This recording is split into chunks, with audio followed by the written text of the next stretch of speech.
Hey guys, welcome back to the channel. This is a story about what if Deku had a soulmate. If you guys enjoy this movie, comment down below and let me know. Before I start, please do support for more awesome content and leave a like, and don't forget to subscribe to my channel and also share this video with your friends and check out the description in my playlist. The author of the story, AngeliaDark from AO3. So let's start the video. Soulmates, 𝐀𝐦 thought bitterly to himself as he walked through the dark city, recalling two underlings begging him to spare the other's life. Dealing with soulmates was the absolute worst. If there was one thing he hated the world for promoting and overhyping more than diseased quirks, it was soulmates. Even in his childhood, he recalled his boss, his father, his whole world, talking wistfully about his own soulmate, telling young Kai that one day, he would understand. How droll. Understand the feeling of a missing piece in one other person on the whole planet? Ridiculous. And he told his father as much, only to get a sad look and a head shake in reply. It does not make you an incomplete person, Kai, his father replied. A soulmate makes you feel better. A soulmate builds you stronger than ever. And you for them as well. Perhaps you feel this way now, but one day, you will understand. It's been over 10 years, old man, and still nothing. And aren't you supposed to find your soulmate in your youth, before you've already built your empire high and nigh perfect? He thought about his 8 precepts, of their own lack of soulmates. Their youth having been nothing but dreams now, and no soulmates to tie them down. Chisaki gave them a purpose, proving that their caste-aside quirks and lacking of a soulmate still made them useful for something, and they were eternally grateful for it. His own Kurono, who had sworn himself against a soulmate in order to serve Chisaki to his fullest, and had done so with gusto. Another who understood Chisaki's disdain for the need of a soulmate. And that was why it irritated him to no end that every time he met a pair of soulmates he felt an itch, an 𝐴𝐶 that he couldn't shake for the life of him. Especially associates that were soulmates, ones he had to have business deals with and be around. It made him want to change the filter in his mask twice over. Thrice over for what he dealt with tonight, and that was after re-washing his hands and putting on new gloves after using his disease on the both of them in the end, if anything just to shut the undertone conversation about soulmates up. He heaved a sigh, somewhat glad of the stillness of this city. It was far too close to the diseased cesspool that was UA High School for true comfort, but at very least if he was going to be walking out and about to clear his head, he didn't want to have his walk ruined by having to overhaul some idiot, wash his hands, call for a ride, wash his hands again, and then wait to put on new gloves. He was normally so diligent about keeping spares in his pockets, but those goddamn soulmates. Chisaki resisted the urge to childishly kick a can near the edge of the sidewalk, stopping mostly out of fear it might still have some weeks-old soda left in it to splash on his shoes. He moved to pass by the alley when the sound of something dropping gave him pause, his hand instinctively twitching to lash out at a moment's notice. He slowly backtracked and peered into the alley, finding it surprisingly clean, all things considering, and almost empty. Save for one red shoe in the middle. He frowned, eyes narrowing as he stepped further in, keeping his guard up and eyes vigilant, though finding nowhere someone could hide to ambush him. Still, the shoe was cause for concern because of how relatively new it looked among the filth of an alleyway of all places. And for that matter, where did it come from, and why only one? The shoe had dropped, so the only logical place was up. He looked up. And was met with the sight of a small body falling down. Shit dash. His arms snapped out on reflex, moments before a body, far too light, he absently noticed, fell into them with still enough force to make him stumble and nearly fall onto the dirty ground. As if he needed another reason to completely lose his shit other than touching another person after a bad day, and with no spare gloves. He looked down at his catch, prepared to throw the body away and run for the nearest sink, when he found himself stopping and staring. It was a child. A boy, middle school, if the uniform were any indication, though he looked so much younger. His cherubim face was pale and speckled with freckles, eyes screwed up tightly as though waiting for another form of impact, and even in Chisaki's arms the boy was curled up tightly, arms crossed over his chest holding something to him. But what Chisaki saw and what he felt were two different things entirely. He didn't want to throw this child down, or even let him go. For once, The first thought in his head wasn't how dirty another person was, only just. He was. The boy just was. After several long moments, the boy stirred and slowly opened his eyes, not focusing on any particular thing as they slowly their gaze upward, viridian meeting gold. Something clicked. Oh. Oh. 𝐬𝐧𝐝 thought the word, but he heard it spoken from the boy, who was still staring at him with an unreadable expression in his eyes. It wasn't happiness or sadness or pain or comfort. It was something different. Something 𝐬𝐧𝐝 himself felt. For once, he didn't know what to say. His brain clawed through these new feelings for something intelligent and familiar to cling to and say, but all he came up with was, "Who are you?" Yes, that, the boy spoke again his feelings on the matter, 𝐬𝐧𝐝 knowing that he should be embarrassed or even angry that a child was doing a better job of expressing himself than he was, but he couldn't muster up the will to be angry at all. It was a valid question, after all. "Kai 𝐬𝐧𝐝," he said. Damn his verbal filter going in reverse, he thought. "And who are you?" The boy swallowed audibly, his arms tightening slightly over the item held to his chest. "Izuku Midoriya," he replied. He was silent for a moment. "You caught me." Yes, he did, 𝐬𝐧𝐝 thought to himself, aware of the fact that he was still holding the boy, the weight still meant nothing to him. How much does this boy even weigh, he found himself thinking. And for that matter, why did I have to? The almost serene moment was shattered, Midoriya's eyes visibly dimming and expression crumbling as he curled up tighter in 𝐬𝐧𝐝's arms, frame shaking hard. 𝐬𝐧𝐝 was no stranger to emotional displays, but this bothered him immensely to a depth he didn't think possible. Coming from someone who had turned two people into another coat of paint on the wall just over an hour ago, this was bothering him. He found himself looking around for an answer the boy wasn't giving him, taking in the shoe that had fallen, looking up at where it and Midoriya had fallen from. Oh. Fallen, or jumped. Choosing a cleaner alley for some manner of dignity for a fall, a shoe he'd taken off being tipped over by accident, holding what 𝐬𝐧𝐝 now saw being a notebook that may contain a suicide note. Sheer dumb luck that 𝐬𝐧𝐝 had been here. Fate always seems to intervene when it comes to soulmates, Kai. Shut up, old man. Wait. 𝐬𝐧𝐝 looked up at the edge of the roof Midoriya had been on to the alleyway floor where the shoe still was, to the boy still shaking and dry sobbing in his arms. The boy that was apparently his soulmate.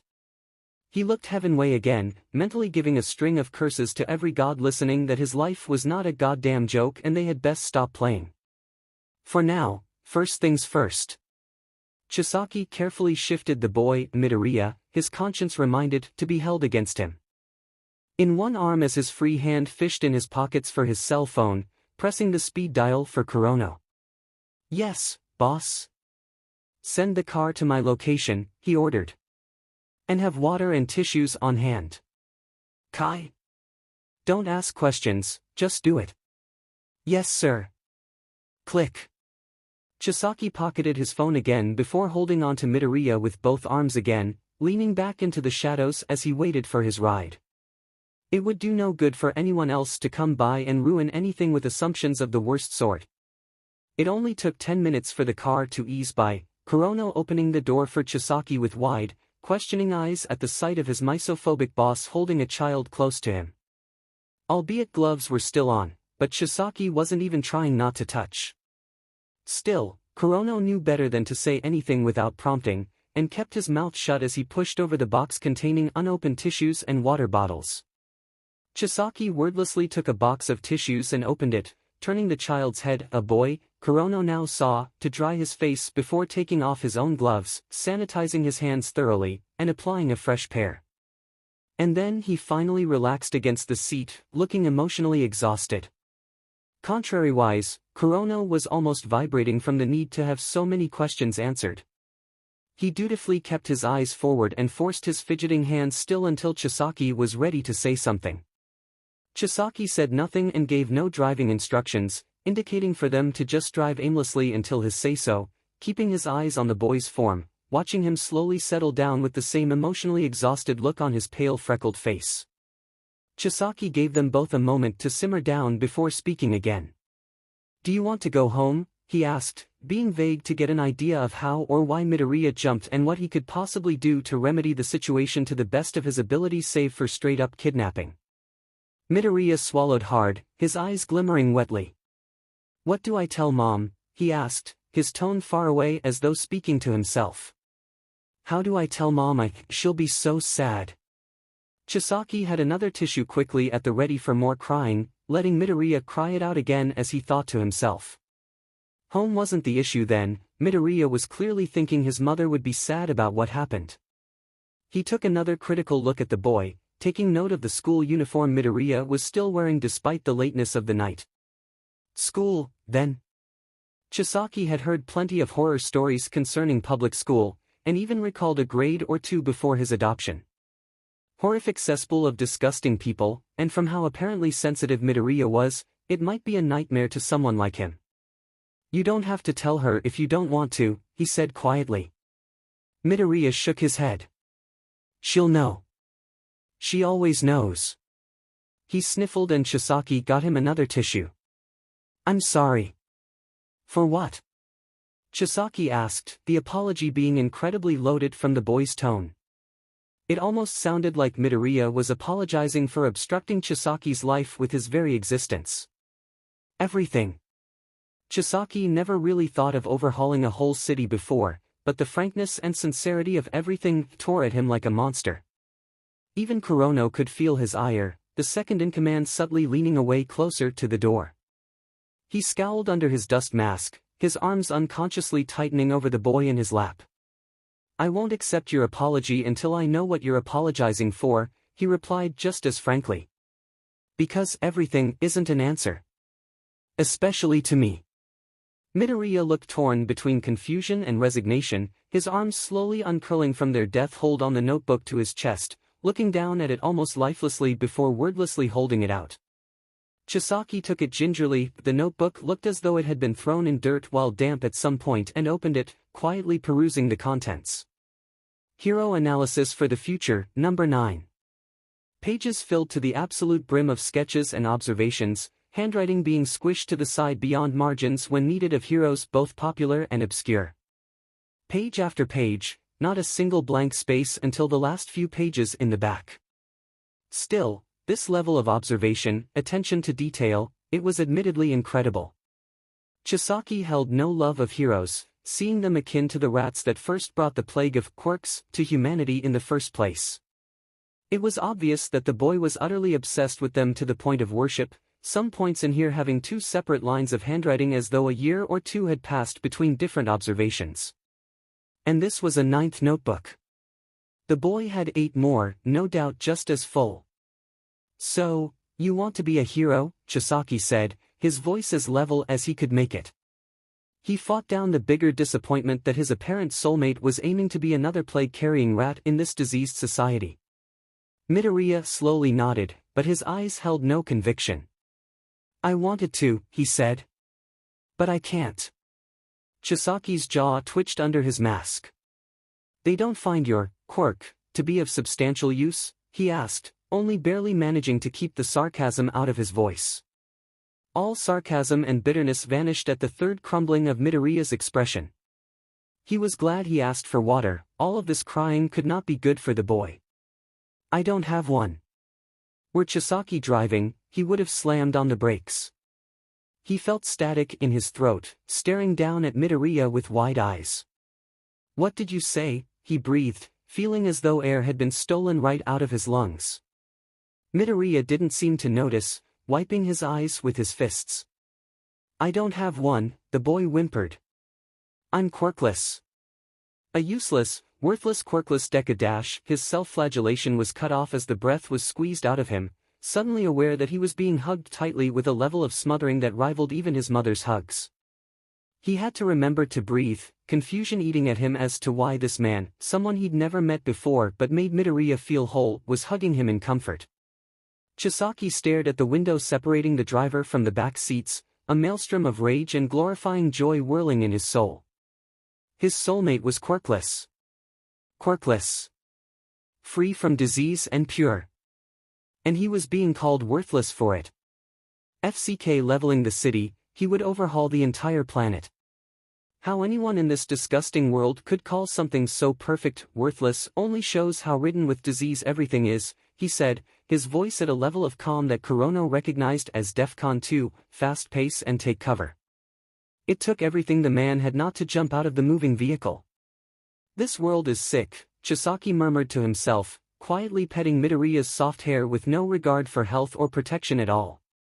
It needs to get better. It needs a cure. He felt a flick of a smile pull at the corners of his mouth, the word quirkless synonymous with pure rolling pleasantly in his head. It needs more like you. Midoriya was breathlessly silent, feeling a quiver of emotion rise from the apathy that had been settling for years on top of years. Me. You, 𝐬𝐸 confirmed. Quirks are a disease. You, such a rarity, to be untainted by that genetic disease. His eyes hardened again. The world is sick, he repeated. But you are not. Don't listen to their filthy lies. Lies. All of it. Whatever it is any of them have said, it's all lies. His hold on Midoriya loosened just enough to take the boy's shoulders and lean him back so he could lock gold to Viridian in seriousness. You are perfect. He was silent for a moment before, to 𝐸𝐸's silent shock, reaching up to pull his dust mask down, a small smile on his face as he repeated himself. You are perfect. Midoriya looked torn between crying again and laughing, settling on a soft mix between the two with an air of relief and joy, not caring about the absolute strangeness of his entire day after school or the tragedy that had been his life up to the point of jumping as he hugged his savior tightly, his whole body shaking from every pent-up emotion of his short 12-year-old life. 𝐬𝐸 held him quietly, reveling in the bright purity of good fortune that had at last shone down on his life, vowing to preserve it forever. 𝐸𝐸 wedged himself as close to the door as humanly possible, hardly daring to move or breathe as he wondered what parallel dimension he'd entered and what he was going to do here with it now. Midoriya knew he had to go home eventually, and he told 𝐬𝐸 as much after he'd settled down and finished a box of tissues and a bottle of water on his own. Where do you live? 𝐬𝐸 asked, noting down Midoriya's instructions before nodding to 𝐸𝐸 to text them to the driver's GPS. While they were driven back through the city to a subdivision on the opposite side where they currently were, 𝐬𝐸 perused through the notebook again before finding the note written beyond the last few blank pages. Each and every character soured the taste in his mouth, his eyes hardening as he read the suicide note. Quirkless. Shunned at school. Bullied.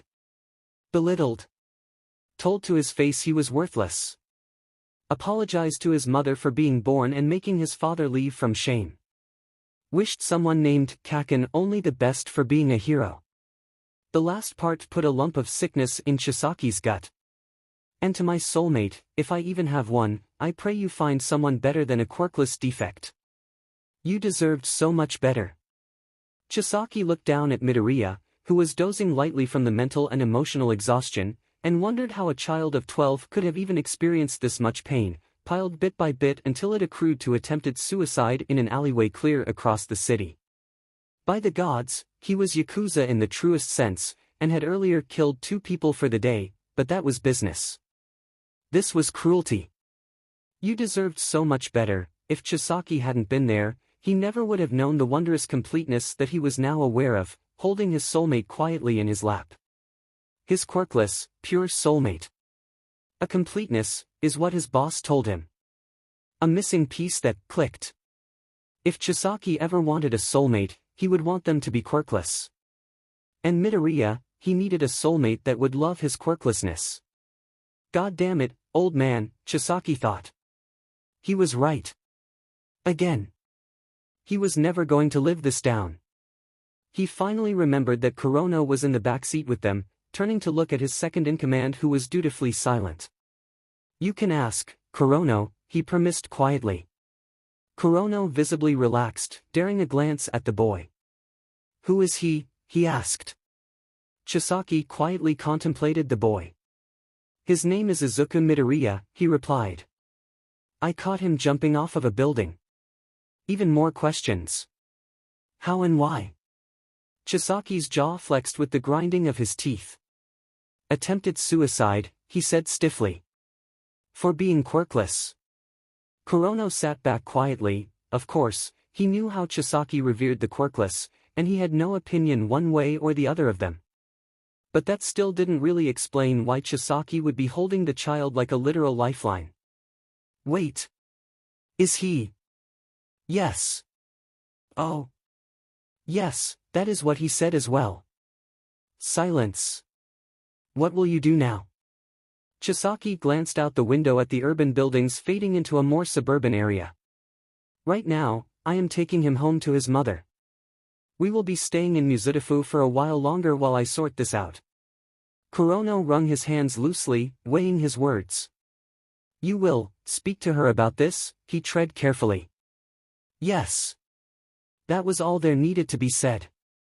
Kurono felt differently, but he wasn't about to make that call.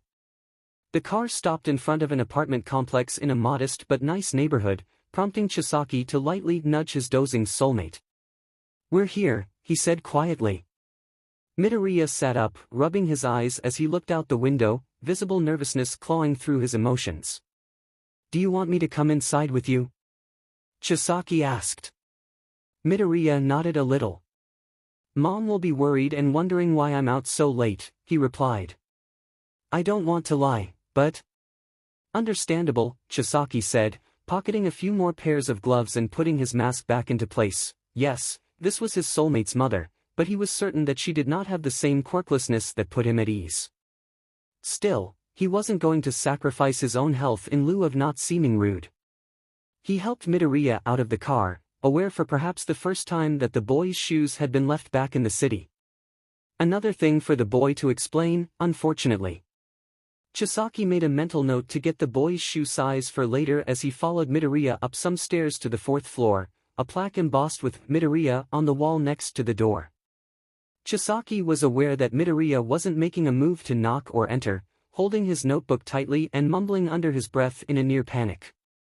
Chisaki smiled sympathetically under his dust mask and rested a hand on the soft curls. It's all right, he said comfortingly. Whatever you want to say, she can be rest assured that you're better now. And if not, then he would take his soulmate and head back home to the 𝐲𝐻𝐸 compound. He was sure his father would not object to another adoptee once he explained. Midoriya nodded and swallowed hard before knocking. Chisaki wondered where the boy's key was before realizing that it was probably left on the rooftop along with perhaps other school things. A bad day for hindsight. The locks clicked open softly and the door opened, Midoriya's mother, and it could be no other person, since they shared the same eyes and soft face, looking ready to tell a solicitor to begone when she froze seeing her son. Only a moment later did she burst into tears and hold him tightly, solidifying to Chisaki yet another familial trait. My baby, I was so worried, she wailed, relief permeating her entire being. Don't you ever scare me like that again. Midoriya sniffled, hugging her back. I'm sorry, Mom, he mumbled. Sorry. He wiped his face when his mother let him go and gave him a once-over. Izuku, where are your shoes? She asked. And your backpack, where have you been? Her eyes trailed up to Chisaki, who was still standing in the doorway patiently, a soft air of suspicion growing. And you are? Not at all offended, the situation being understandable, Chisaki inclined his head. Kai Chisaki, he replied. I found your son and brought him home. That didn't seem to assuage her worries, and Midoriya instead took up the lead. Mom, I need to talk to you. Midoriya's firm yet cautious tone gave his mother some pause. He was implying that Chisaki should come in as well with something to say. She tightened her jaw and nodded, stepping back to let her son inside and beckoned Chisaki in as well. Chisaki inclined his head again in thanks and did so, toeing off his shoes in the foyer and taking a moment to put them in a tidy order before following the rest of the way into the small home. It was very tidy, he saw, which he was grateful for, and even through his mask he could smell that it was freshly cleaned. Perhaps Midoriya's mother was a stress cleaner like he was. His eye caught a door with Midoriya's name on it engraved onto an All Might-themed plaque. A hero fan, which Chisaki already knew, but he ignored it for now. He was invited to sit down in the living room while she instructed Midoriya to put his uniform away to launder, and made up some tea quickly in the kitchen. Chisaki took the brief moment alone to send Kurono a text that he shouldn't wait up for long and to be on standby. He put his phone away as Midoriya came back in wearing shorts and a t-shirt while his mother came in with some tea, setting the tray down and quietly sitting herself in a chair, still giving Chisaki a cautious look. "Please explain to me why my son is out late past curfew, without his shoes or his school things, or even his phone and house key," she asked quietly in a deceptively calm tone that Chisaki himself heard from his adoptive father more times than he cared to hear. Chisaki flicked his eyes to Midoriya, who stared back for a moment before giving a small, surrendering nod. "I do not know the details of how or why he was in the area I found him in," he said honestly. "But it was 8:30 when I was walking by." He weighed his words for a moment. "I caught him in an alleyway as he was falling from a roof." Midoriya's mother shot her son a wide-eyed look. "Izuku?" Sparing Midoriya some dignity, Chisaki went on. "It was after I caught him that I felt, if I may be so bold to say it, Mrs. Midoriya, I felt the connection of soulmates." Her eyes shifted from her son to the newcomer, narrowing somewhat. "Excuse me?" "He's telling the truth, Mom," Midoriya said, his pale cheeks blossoming with a touch of pink. "I felt it too. He caught me, and I felt connected." His mother was quiet for a moment before closing her eyes and letting out a burdened sigh. "Izuku, go to bed. We'll talk more in the morning." Chisaki was sure Midoriya would protest, but apparently the boy knew the deceptive calm tone as well as he did, as he quietly stood up from the couch and headed to his bedroom, shutting the door behind him with a soft click, leaving the two adults alone. There was an air of stiff discomfort between them before she spoke again. "Is it true?" she asked. "Which point?" Chisaki countered. "Because the answer is yes to all. I caught him by chance as he fell. I felt a soulmate's connection." He took a brief moment to get himself some tea, giving the cup a swift look to gauge any sign of spots on the ceramic before lowering his mask to take a sip. "A common blend, but not bad at all. Though if you are inquiring about the implications of the fall being from a suicide attempt, that is true as well." He watched her close her eyes as though in pain, her hands clasped in front of her and pressed to her mouth in a facsimile of prayer before swallowing back more tears. "I didn't want to believe it," she murmured, shaking her head. "I didn't want to despite the signs, but from his behavior yesterday suddenly flipping to happiness this morning, looking almost hopeful." She let out a shuddering sigh that shook her shoulders. "How did you find him?" Chisaki took another sip of the tea. "I only noticed when one of his shoes fell from the roof into the alleyway," he said. "I happened to look up and see him, and caught him. He had nothing on him except for his uniform and a notebook. I'm just going to assume he either left his school things at school, or on the roof of the building. After I calmed him down, I brought him back here." She stayed still for a moment before opening her eyes. "And you happen to be his soulmate," she stated. "Yes. I admit to being as perplexed. He's quirkless, you know." "I am aware," Chisaki said, his tone hardening somewhat. "And I am elated by the fact. These quirks, this sickness known as hero syndrome, it disgusts me down to my core." He put the cup down, a curdling in his stomach putting him off his tea. For him to be spared of that, it was more than I could ever ask for. She gave him an odd look, but didn't seem to find his ideals that out of the realm of normal. Her look softened as she took in his gloves and his mask. "Are you ill?" she asked, her voice softening somewhat. He reflexively tugged his mask back up into place, giving a short nod. "Aren't we all?" he replied bitterly, glowering down at his hands. "I need to borrow the washroom." She quickly pointed it out and he almost ran in, tugging off his gloves and washing his hands, absently observing the bathroom and finding it thankfully clean with, thank the gods, antibacterial soap. He washed his hands twice before pulling on fresh gloves, feeling his shoulders relax somewhat. Being in an unfamiliar place, even clean as this one was, always got to him sooner than later. He walked back out, readjusting his gloves for more comfort and saw that he hadn't seemed to offend Mrs. Midoriya, who was tidying up. She put the dishes on the counter to get to later before turning back to 𝐬𝐧𝐭, her own hands ringing quietly. "You are not the only one to think much on that," she said softly. "For years, I've watched my son, my beautiful, wonderful child, suffer under quirks. I've seen the marks quirks have left on him, I've dried his tears from when quirks have hurt him. So many people have given me pity for him being quirkless, saying what a shame it is, having a defect." Her eyes hardened, tears glinting in the corners. "Izuku is so intelligent and kind, and more often I feel that he isn't the one lacking. That it's the rest of the world that needs to get on his level, not the other way around." She dabbed at her eyes, giving the boy's bedroom door a sad look. "He came home crying a week ago," she said. "Sobbing like the world would end, because someone at school told him that the quirkless weren't worthy of soulmates because, who would have them? He always felt that if he couldn't have a quirk, then at very least, couldn't he have a soulmate?" Her jaw tightened angrily. "For someone to tell a child that, he won't tell me who said it. He feels like he already says too much about anything that worries him. But, look where that got him now."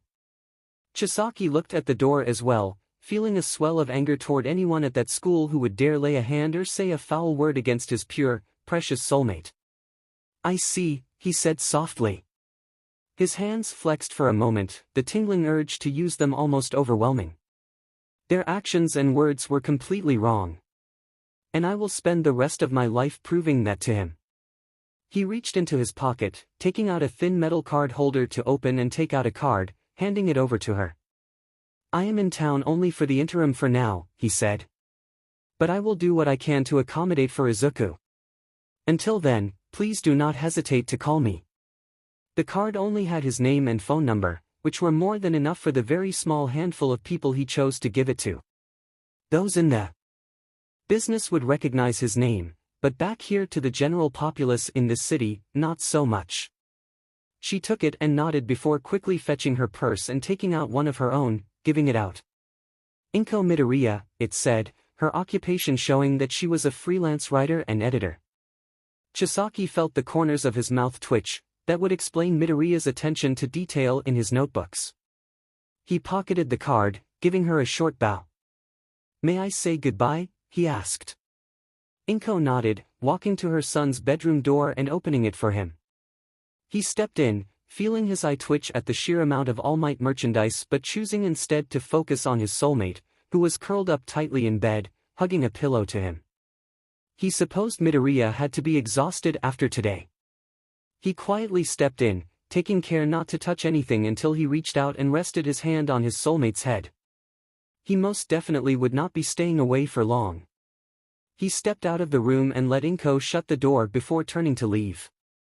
"I mean it," he said softly, glancing back at her. "Anything. Anything he'll need, any day that seems especially bad, call me." 𝐴𝐻𝐸 nodded.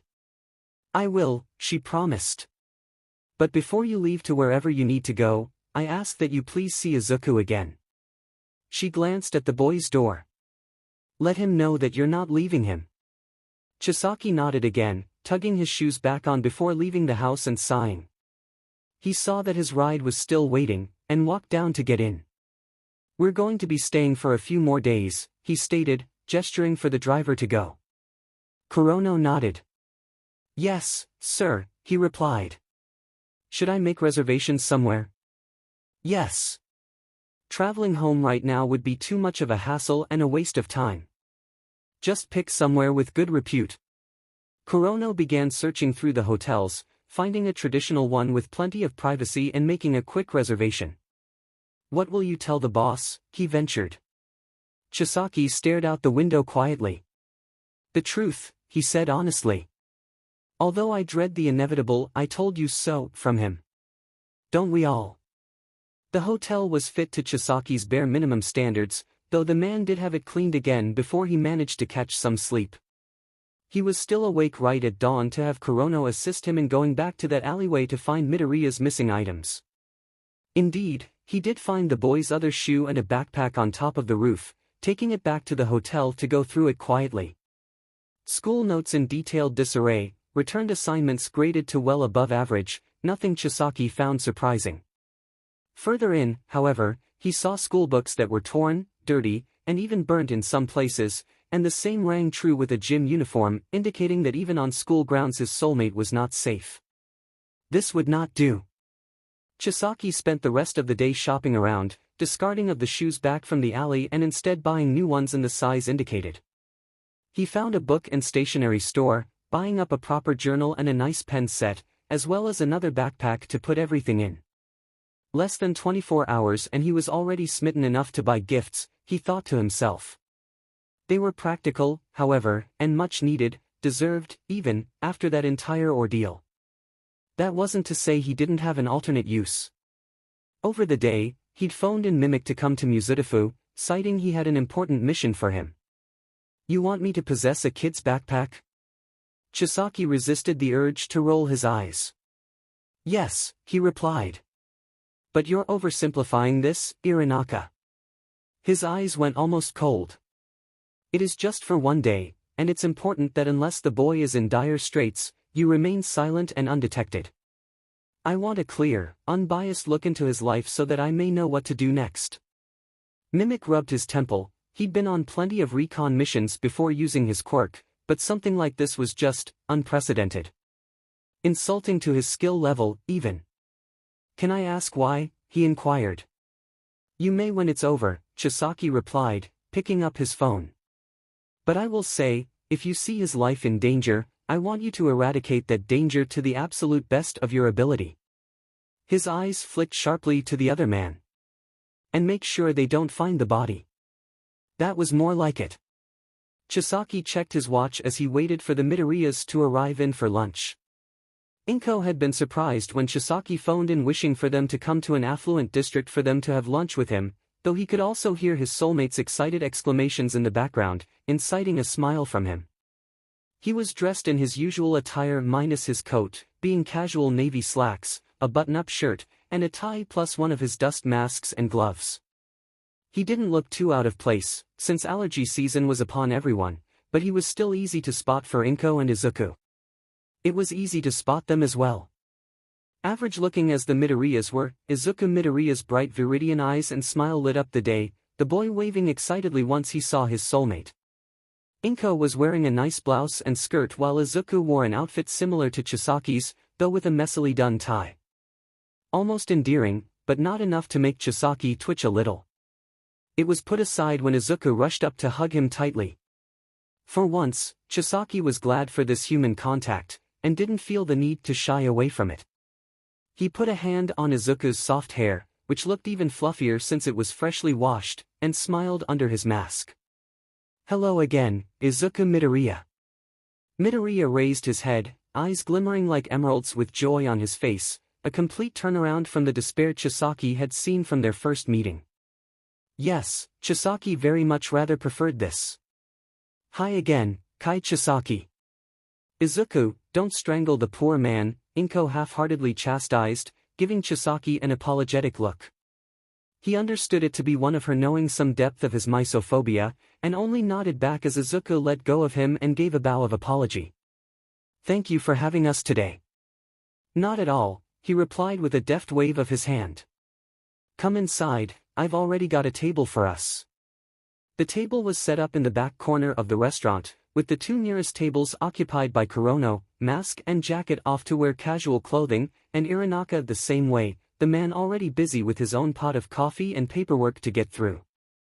They made a perfect triangulation of security for them as 𝐬𝐧𝐝 had the Midoriyas sit before sitting down himself.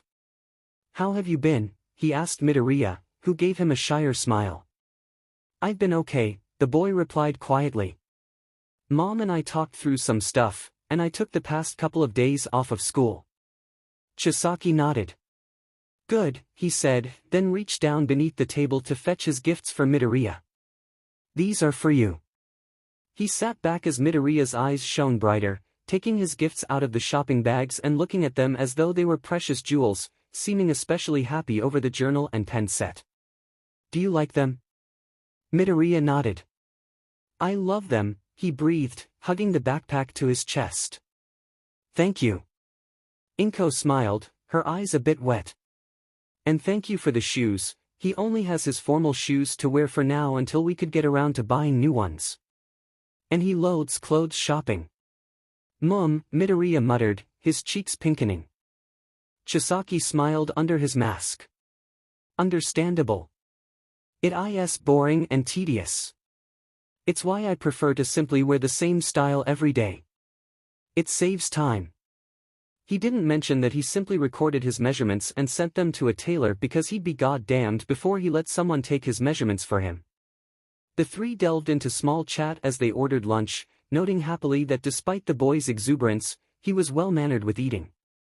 It didn't stop him from absently handing the boy the napkin every few bites anyway, something that Midoriya didn't seem to mind at all. So what is it you do, Chisaki? Inko asked politely. I study epidemiology, Chisaki replied easily. I also assist in managing my father's pharmaceutical company. Both note entirely untrue. He was studying quirks as a disease, and the boss had a major hand in running prescription medication laced with trigger to certain pharmacies. Wow, Midoriya said, smiling. You're like a doctor. Chisaki smiled, resisting the urge to ruffle Midoriya's hair. Somewhat. Not a bad endeavor, though the thought of treating sick people left Chisaki feeling more than a little ill himself. More on the medication side of things, though. He took another few careful bites of his food. And what do you plan on in the future, Midoriya? Midoriya's smile dimmed slightly, his shoulders hunched. I did want to be a hero, he murmured. But you needn't sully yourself with a hero syndrome, Midoriya, Chisaki assured quietly. You're much too smart to throw yourself into something like that. Even at 12, your analytical skills surpass anything I've ever seen. Not even in high school yet, and you should be highly sought after as an analytical expert in almost any field. He took a sip of tea.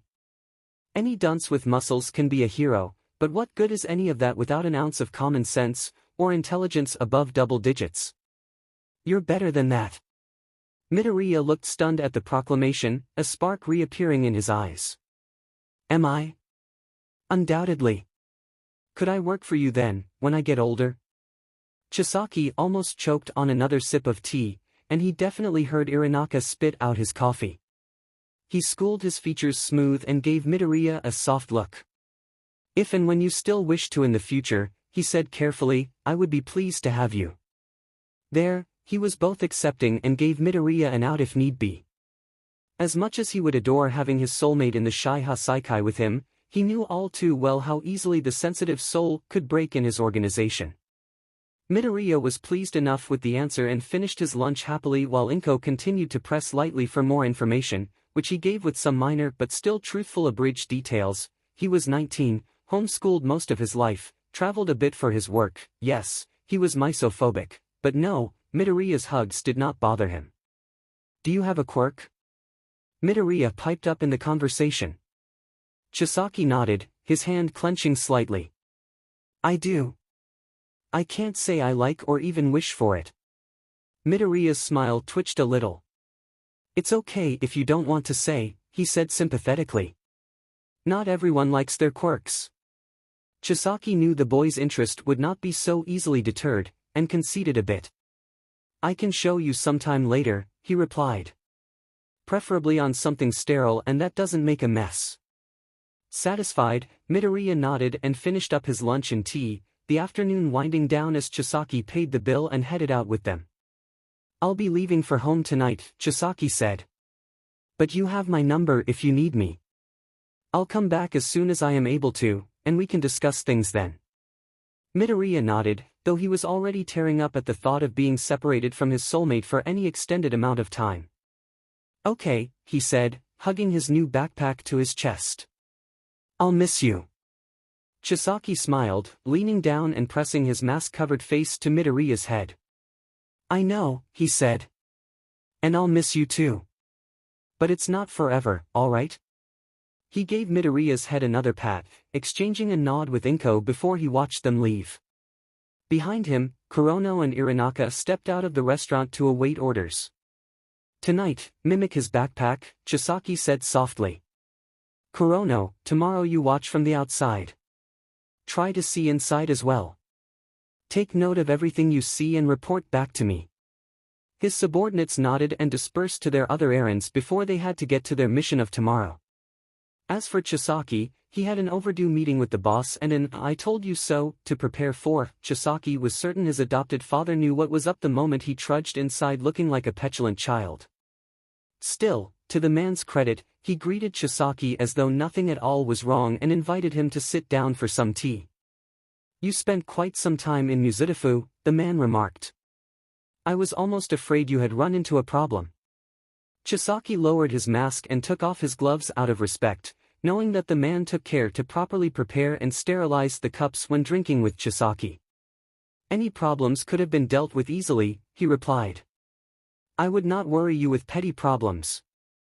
His father made a non-committal sound, taking a sip of his tea. "Perhaps not," he said. "But I know how you hold yourself when you have something to say, 𝐻𝐸." He peered at the young man over his cup. "But that light in your eyes is something new to me." 𝐀𝐦 held his own cup quietly for a moment before nodding to himself and taking a breath. "I found my soulmate," he stated before finally taking a sip. The man blinked and slowly put his cup down. "Did you now?" he said, a smile twitching at his lips. "And what are they like?"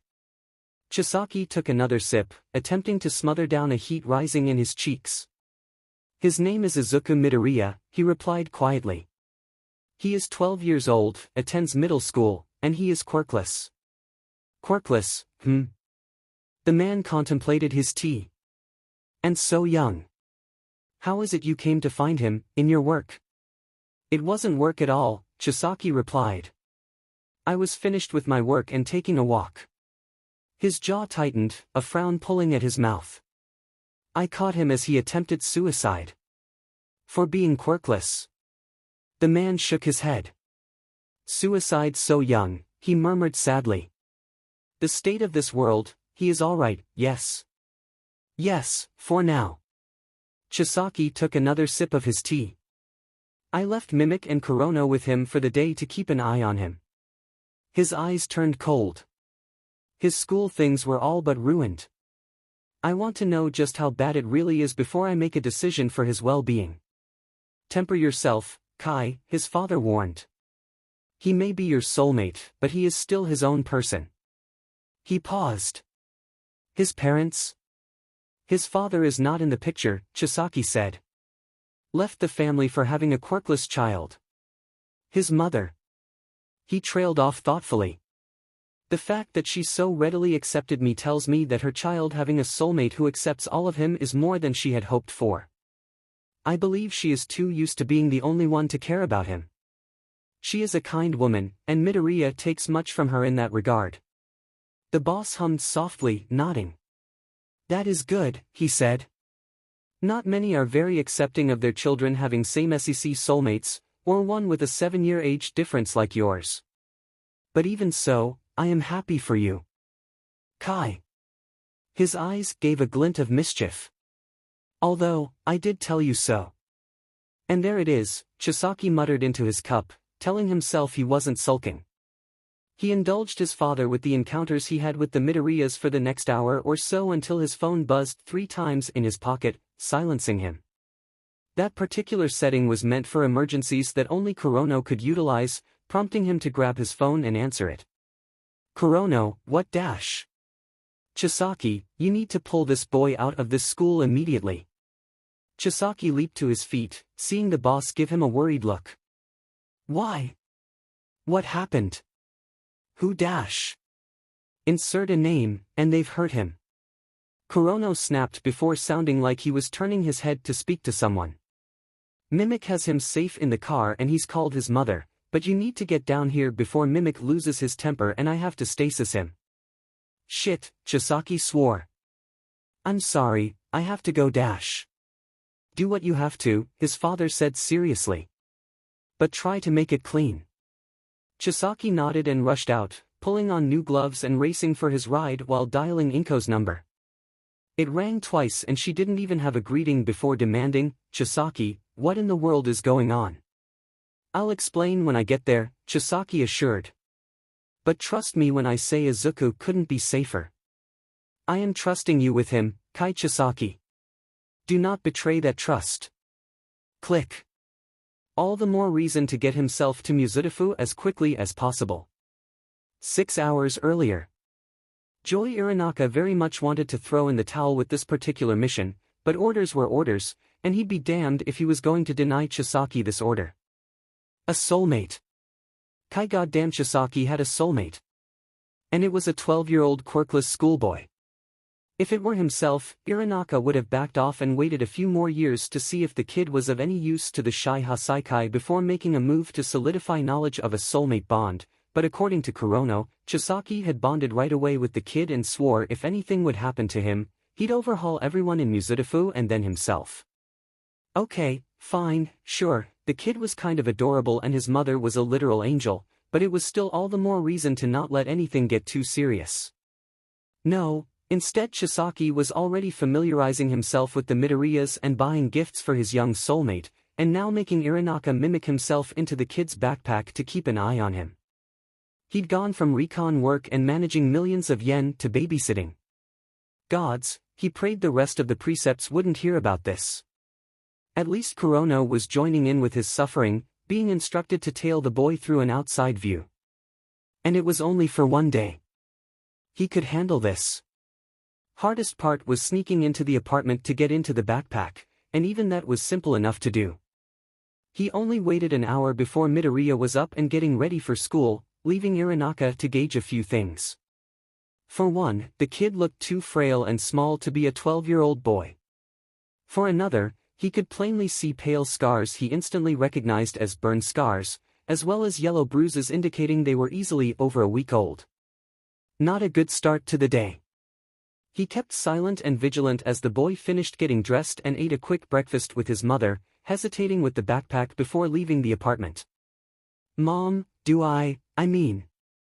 Inko Midoriya gave her son a tight, sad smile, kissing his forehead. It's just another 2 months, Izuku, she said softly. But, I'll see what I can do, okay, sweetie? She brushed her hand through his hair before sending him off. Iranaka could see her expression drop into heavy worry behind Izuku's back as the boy left. Midoriya, it seemed, was literal sunshine. He had a light pep to his step as he made his way through the streets, stopping every so often to look at something of interest and even pet a stray cat before he even made it into the city. He would wave enthusiastically at a hero or sidekick that was around, and Iranaka could feel the boy almost vibrate with glee whenever one waved back. The enthusiasm seemed to wane the moment he stepped onto school grounds, and it didn't take long for Iranaka to find out why. Out of the way, loser! An upperclassman shoved Midoriya to the side, almost sending the boy to the ground and headed on in without a care. Midoriya righted himself and carried on like it was nothing new, though Iranaka could see that the boy was looking around as though trying to avoid something. His avoidance was doing him no favors from the general careless shoves and jeers of his peers. Things seemed to simmer down when the boy went into his homeroom and sat down, but it didn't stay simmered for long. So where the hell were you all week, Deku? Iranaka really didn't like the tone of this kid's voice. Sure, he'd thrown his own weight around for a power play, but he actually had the skill and the ranking to back himself up. Some blonde punk with a superiority complex only made Iranaka want to kick someone's teeth in. I was just out, Kaken, Midoriya quietly replied. It was nothing. Some underling goon of this Kaken snorted. Did ya get sick from quirkless loser syndrome? Yeah, should have stayed home. What if you spread your useless to the rest of the school? Kaken rolled his eyes. Leave the witty shit to those with actual wit, dumbass, he said before turning his attention back to Midoriya. Who the hell cares why you were gone? You were the one who asked, Midoriya flinched hard when the other boy let loose an explosion from his hand. The FCK you say to me, Deku. Nothing. Damn right. He shoved Midoriya hard, pushing him out of the chair before going to his own seat just as the homeroom teacher walked in. The man looked at Midoriya carelessly. Midoriya, in your seat, you still haven't been excused from your absences. Midoriya shakily stood up. My mother sent in the excuse forms and called in dash. You are not sick, at an appointment, or taking bereavement, it's unexcused, the homeroom teacher droned over Midoriya before turning to the chalkboard. In your seat, before you have detention on top of the makeup work you're getting. The rest of the class giggled as Midoriya's face went red, the boy sitting down and going quiet. And the day hadn't even started yet. At least the actual classwork gave some form of quiet to the day, until Midoriya used the break between algebra and English to go to the bathroom, during which some of the kids took the opportunity to grab the backpack Irinaka was mimicking and throw it out the window. Thank the lucky stars that Irinaka didn't feel impact the way he would have if he were in his actual body. It was still annoying as shit, swearing up a storm as he heard the kids laughing about it through the window before it closed. He seriously debated going back up on his own after a while, before he saw Midoriya approach with an almost blank look on his face, silently and methodically gathering up whatever had fallen out to put back in before picking the backpack up. Irinaka felt the boy hug the backpack to him tightly, muttering long strings of self-reassurance under his breath as he walked back into the school and up to his class. You're late, Midoriya. Yes, sir. Midoriya went back to his desk and sat down without a word, among the muffled laughter of the other students. After English was lunch, where Midoriya remained where he was and made no move to go get anything to eat. Instead, he fished out his new journal and began writing in it quietly, his stomach softly growling to where Irinaka could hear it.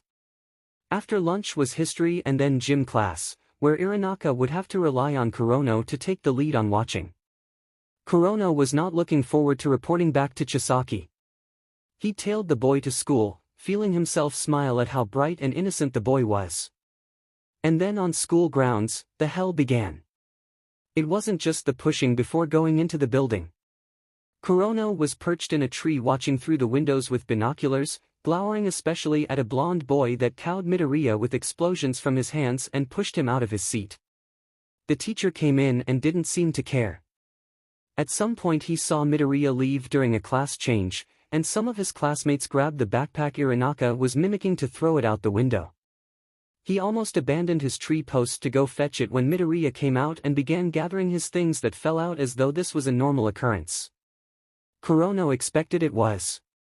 During lunch, Midoriya didn't move from his seat and instead used his lunch hour to write in the new journal Chisaki got for him. Things settled until gym, where Kurono stealthed his way to the roof of the school to watch Midoriya outside. And gods, what hell it was. The gym teacher seemed to turn a completely blind eye to the boy as he was used for target practice for not just kickballs or softballs, but also quirks. At one point, Midoriya even begged for them to stop. Run faster and you won't get hit, Deku, the blonde boy laughed, tossing a kickball at Midoriya and nailing him in the head, sending him sprawling onto the ground. Midoriya didn't get back up and just curled his arms over his head, his body shaking hard. God, Deku, you're not even useful as target practice. Let's go, guys. The boy led the other kids away as Midoriya stayed on the ground for a few more moments, still being ignored by the gym teacher. When he did finally get up, he went to wash his face and sit back by himself to be closest to the changing room when the period ended. And thankfully for Kurono's sanity, it did. Literature class was last, and then it was over. Showing some sign of self-preservation, Midoriya grabbed his backpack and fled the school with a speed even Irinaka was impressed with, though he was much less impressed with the sound of shallow, fast breaths indicating the boy was on the verge of a major panic attack. Hell, he could almost feel Midoriya's heart pounding through his uniform. Midoriya ran out of the school and down some sidewalks, scarcely taking note of traffic lights in his bid to get away before making a detour off to a nearby park, almost collapsing against a tree. He leaned against it, panting hard and struggling to control his breathing and tears, burying his face in his hands. Oi, Deku. Oh god damn it, not this kid again, Irinaka growled to himself. He felt Midoriya tense up and shake before daring to look up and see the blonde explosive boy. 𝐀𝐦. The hell is your problem, Deku, the other boy spat, glaring down at Midoriya. You're acting even more spineless than usual. 𝐀𝐦, please. Midoriya whimpered, holding himself tightly. Please just leave me alone, okay? Please. He seemed even more cowed at the fiery glare the other boy gave him. You really piss me off, Deku, he growled, hands sparking off small explosions. I couldn't even get 3 days without you infecting my life. The old hag had to listen to your mom whine about how useless you are, making her worry so badly, you know that? Me leave you alone. You can't even leave me alone when you're not even there. He shoved Izuku against the tree, his right hand firing off a larger explosion. If you can't even grow a spine in place of a quirk, then what are you even good for, besides ruining everyone else's day with your weakness?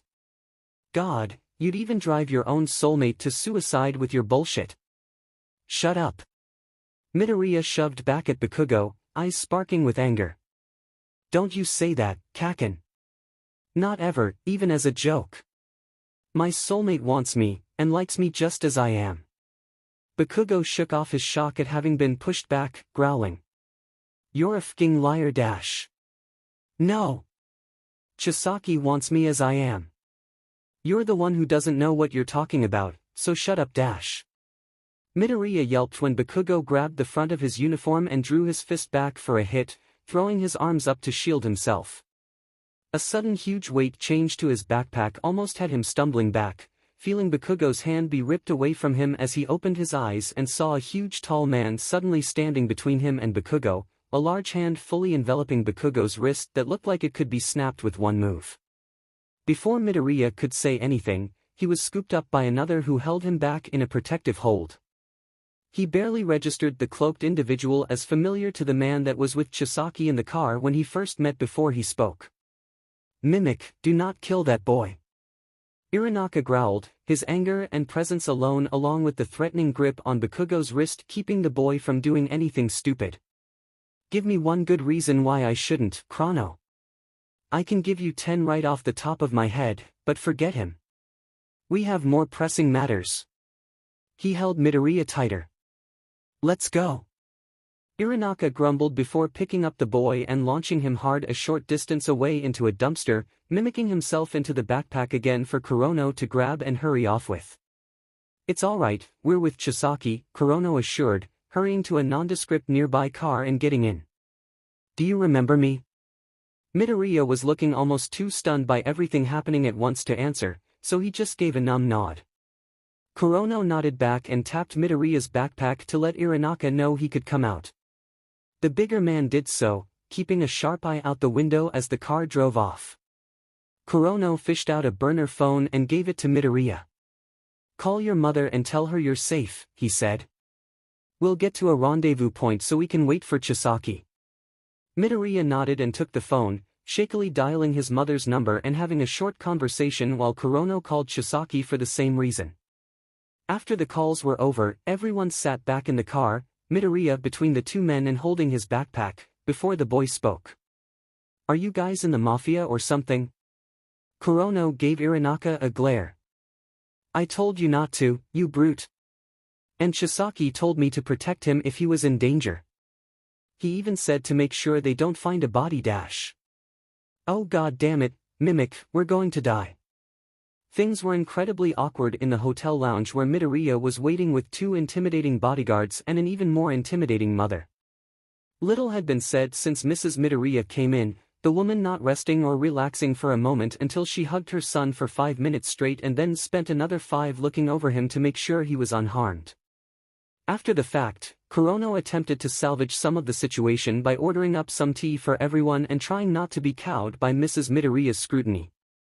Even Iranaka was more than a little intimidated by the small woman, wisely keeping his mouth shut and eyes on either his tea or his surroundings to make sure they were all safe, mentally counting down the minutes until Chisaki finally arrived, looking more haggard than either man had ever seen him. Chisaki spotted them and hurried over, kneeling down to look Midoriya over with worry. What happened? Are you injured? Anything I need to fix? His left hand reached for his right glove, prompting Kurono to speak up. No, he's alright, he said, trying to keep his voice down. We promise, we picked him up before anything excessive happened to him. Midoriya nodded assent, looking relieved that his soulmate was there and so worried about him. I'm fine, Chisaki, really, he assured with a small smile. They protected me. That last part was spoken with a small hint of wonder, like he was amazed that someone even would protect him in the first place. He smiled at Kurono and Irinaka before it dimmed a little, seeing his mother on the verge of several very heavy and awkward questions. Mom dash. I want to know what happened, Mrs. Midoriya said with no room for protest. Izuku, this past week has given me worry about you than I ever thought possible. I'm thrilled to pieces that you have a soulmate, but the circumstances where he found you, and everything that's come after, I want to know why I had to be called and told that you had protection waiting for you. Why you had protection in the first place. She hugged him tightly, sniffling softly. You hide so much from me, Izuku, when you don't have to. It shouldn't be your burden alone to bear if you're being hurt so badly that you felt you had to resort to jumping. Just please tell me what's going on so that I can do something to help fix it. Okay. Midoriya hugged his mother back tightly, and then began telling her everything. About how his life began going downhill since being diagnosed quirkless. About how the adults and kids' pity turned to cruelty the older he got. About how Katsuki Bakugo's teasing turned to bullying and outright torment. About how the teachers did nothing when he was used as target practice or being pushed and shoved and spoken down to. About how an upperclassman was the one to tell him that no soulmate would ever really want him for being quirkless, and how Bakugo had been present when it was said and looked like he was agreeable to the sentiment. About how it all accumulated to his plan that day, of going to school as normal and then catching a train downtown to find somewhere out of the way to jump right after, spending the time between after school and finding his location to write out his suicide note.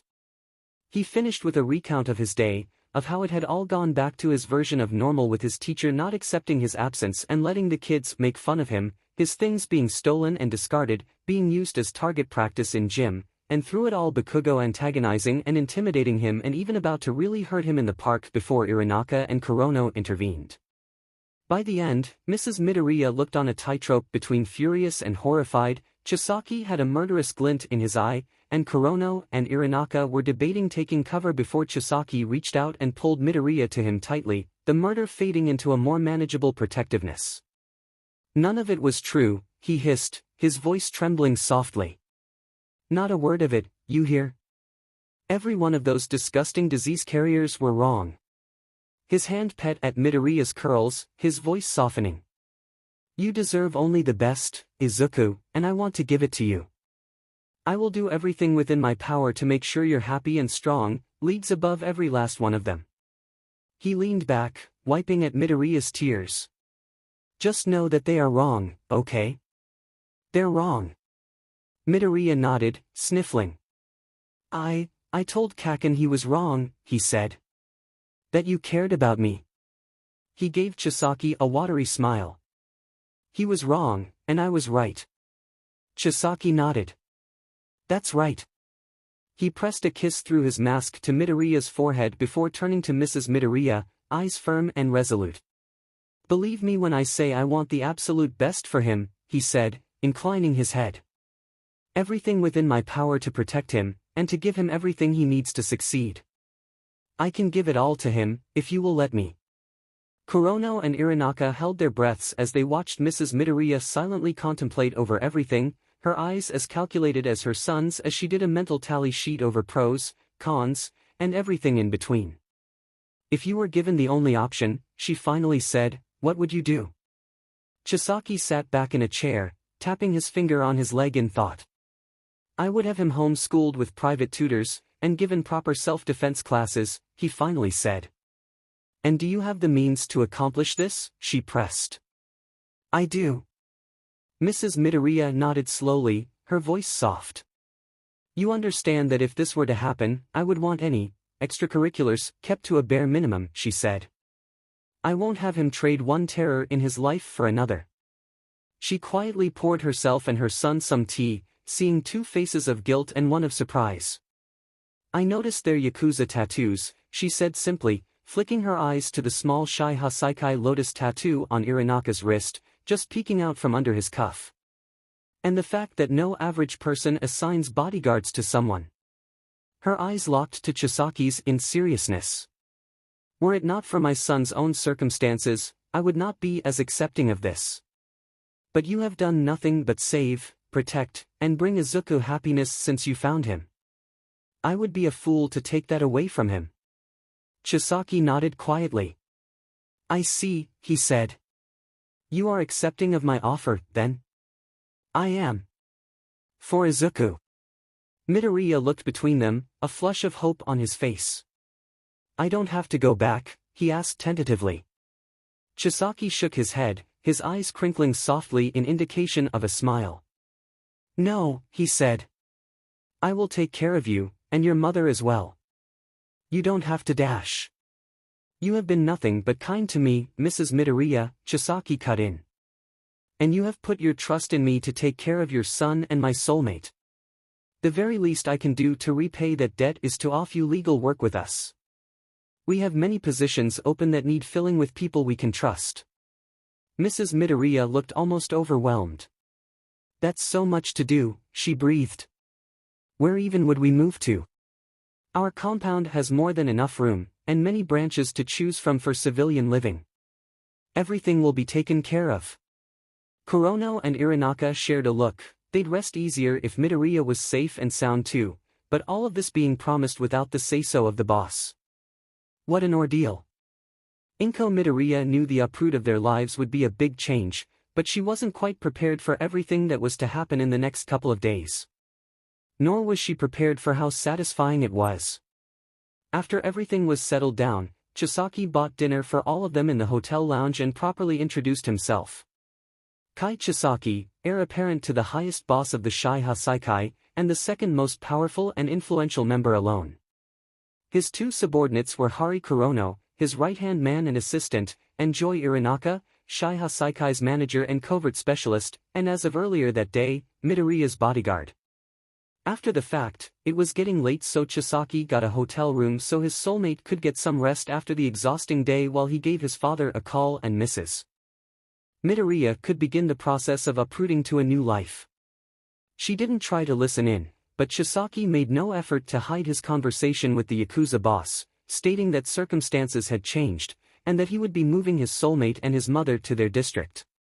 It tapered off after a bit, but Chisaki's pleased expression from what she could see through the dust mask let her know things were going to be smoother than she thought.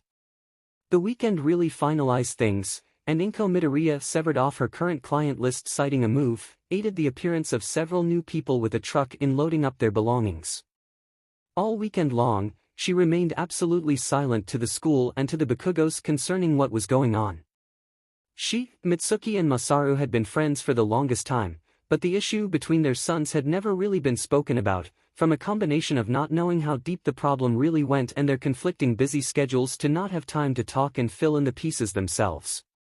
Still, the Bakugos had helped her though a lot in her life, and Inko felt they deserved to know that she and Izuku were leaving, and that their son needed to be knocked down a few pegs. The following Monday, Inko felt at her most confident in years, being driven from dropping the keys off at the apartment office to Aldera Middle School, where the Bakugos would also be in attendance. Izuku sat next to her in a new outfit. They would be meeting Chisaki's father later that day, after all, and tried not to look nervous. She gave him a smile and squeezed his hand as she walked out with him up to the office, confident enough for her son's safety, with Irinaka mimicking her purse and Kurono staking the school out from outside, and Chisaki waiting silently in the car. Any idea that this was simply a parent-teacher meeting was dashed to pieces when Inko walked in wearing her nicest outfit and a look of no-nonsense and a glint of green fire in her eye. She barely gave the principal or Izuku's former homeroom teacher a chance to speak before putting down the paperwork she had finished on Saturday down hard on the desk. I am withdrawing my son from this school, she said, pinning the principal in place with an ire everyone in the room could feel. And you are all damn lucky that I am not pressing charges on you, because I do not want to stay in this district any longer than I absolutely have to. Her hand tightened around her son's, who gave hers a reassuring squeeze back. I have indisputable proof that my son has been discriminated against and even abused by staff and student alike here, and it is only my wish to keep him out of a courtroom and moving on with his life that I don't send it in to the school board and have every last teacher here under investigation. She turned from the principal and homeroom teacher to the Bakugos, giving Katsuki a look of sheer and utter disappointment. You were such a good boy, Katsuki, and a great friend to Izuku. She shook her head. I have proof of what you did too, and it's only the knowledge that you can and will do better, and the value of friendship I have with your parents that I don't turn that in as well. She gave Mitsuki and Masaru apologetic looks. Perhaps we can have lunch sometime, but right now, I need to do what's best for my son, and that includes removing him from this environment.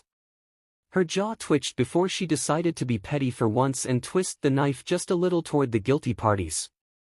His soulmate has taken care of everything we need. Giving the school staff a shallow bow that conveyed nothing but contempt, she turned and left the school with Izuku, making damn sure most of the school was seeing their former quirkless punching bag getting into a very nice car, escorted by Chisaki and Kurono. How did it go? Chisaki asked, smiling down at his soulmate.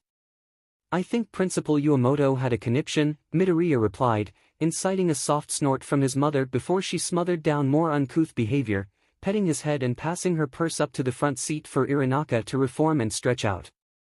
Perhaps so, Inko said, but that's in the past now. She kissed her son's head. You're moving on now, Izuku. I don't want you holding on to the past, okay? Midoriya settled down, nodding. Okay, he said, snuggling against her as the car made its way off toward the Midoriya's new future. If a year ago Midoriya was told that he and his mother would be taken in by the Yakuza and it would be an improvement on his life, he would have called them a liar and run screaming the other way. Instead, Midoriya found more safety and protection than he ever thought was possible for one quirkless kid. The first person Chisaki introduced them to was his adoptive father, the boss of the 𝐲𝐻 𝐍𝐭, and immediately the boss was just as smitten with Midoriya as Chisaki, Kurono, and Irinaka were. He was equally impressed with Midoriya's in-depth quirk analysis and was not at all offended with Midoriya asking about his. Nothing but a minor telepathy quirk, the man said, smiling. But I almost never use it. I am fine living my life quirkless. Anything you need done with a quirk is not worth your full time doing. Midoriya nodded, looking amazed at the revelation, and jotted that down in his journal while his mother had a few brief words with the man and Chisaki sat by enjoying his soulmate's company. It was later that Midoriya learned that the boss had given his mother a job performing clerical duties in one of his legal offices, something that would pay extremely well and provide a good work challenge. For Midoriya himself, he and Chisaki arranged the same tutors that Chisaki had as a boy to bring him above and beyond his studies, to provide an equal challenge for him academically. In addition, by Chisaki's own insistence and promise, Midoriya would be provided with self-defense classes courtesy of his own group that was implied to be rarely seen and even more rarely utilized. They are loyal first and foremost to me, Chisaki said. Society cast them out due to their quirks and their circumstances. They wholeheartedly agree with my creed of a quirkless society being returned to the world. While they do utilize their quirks, they understand the sickness it carries, and performs to the best of their whole ability, not just their quirks. They will all have something to teach you.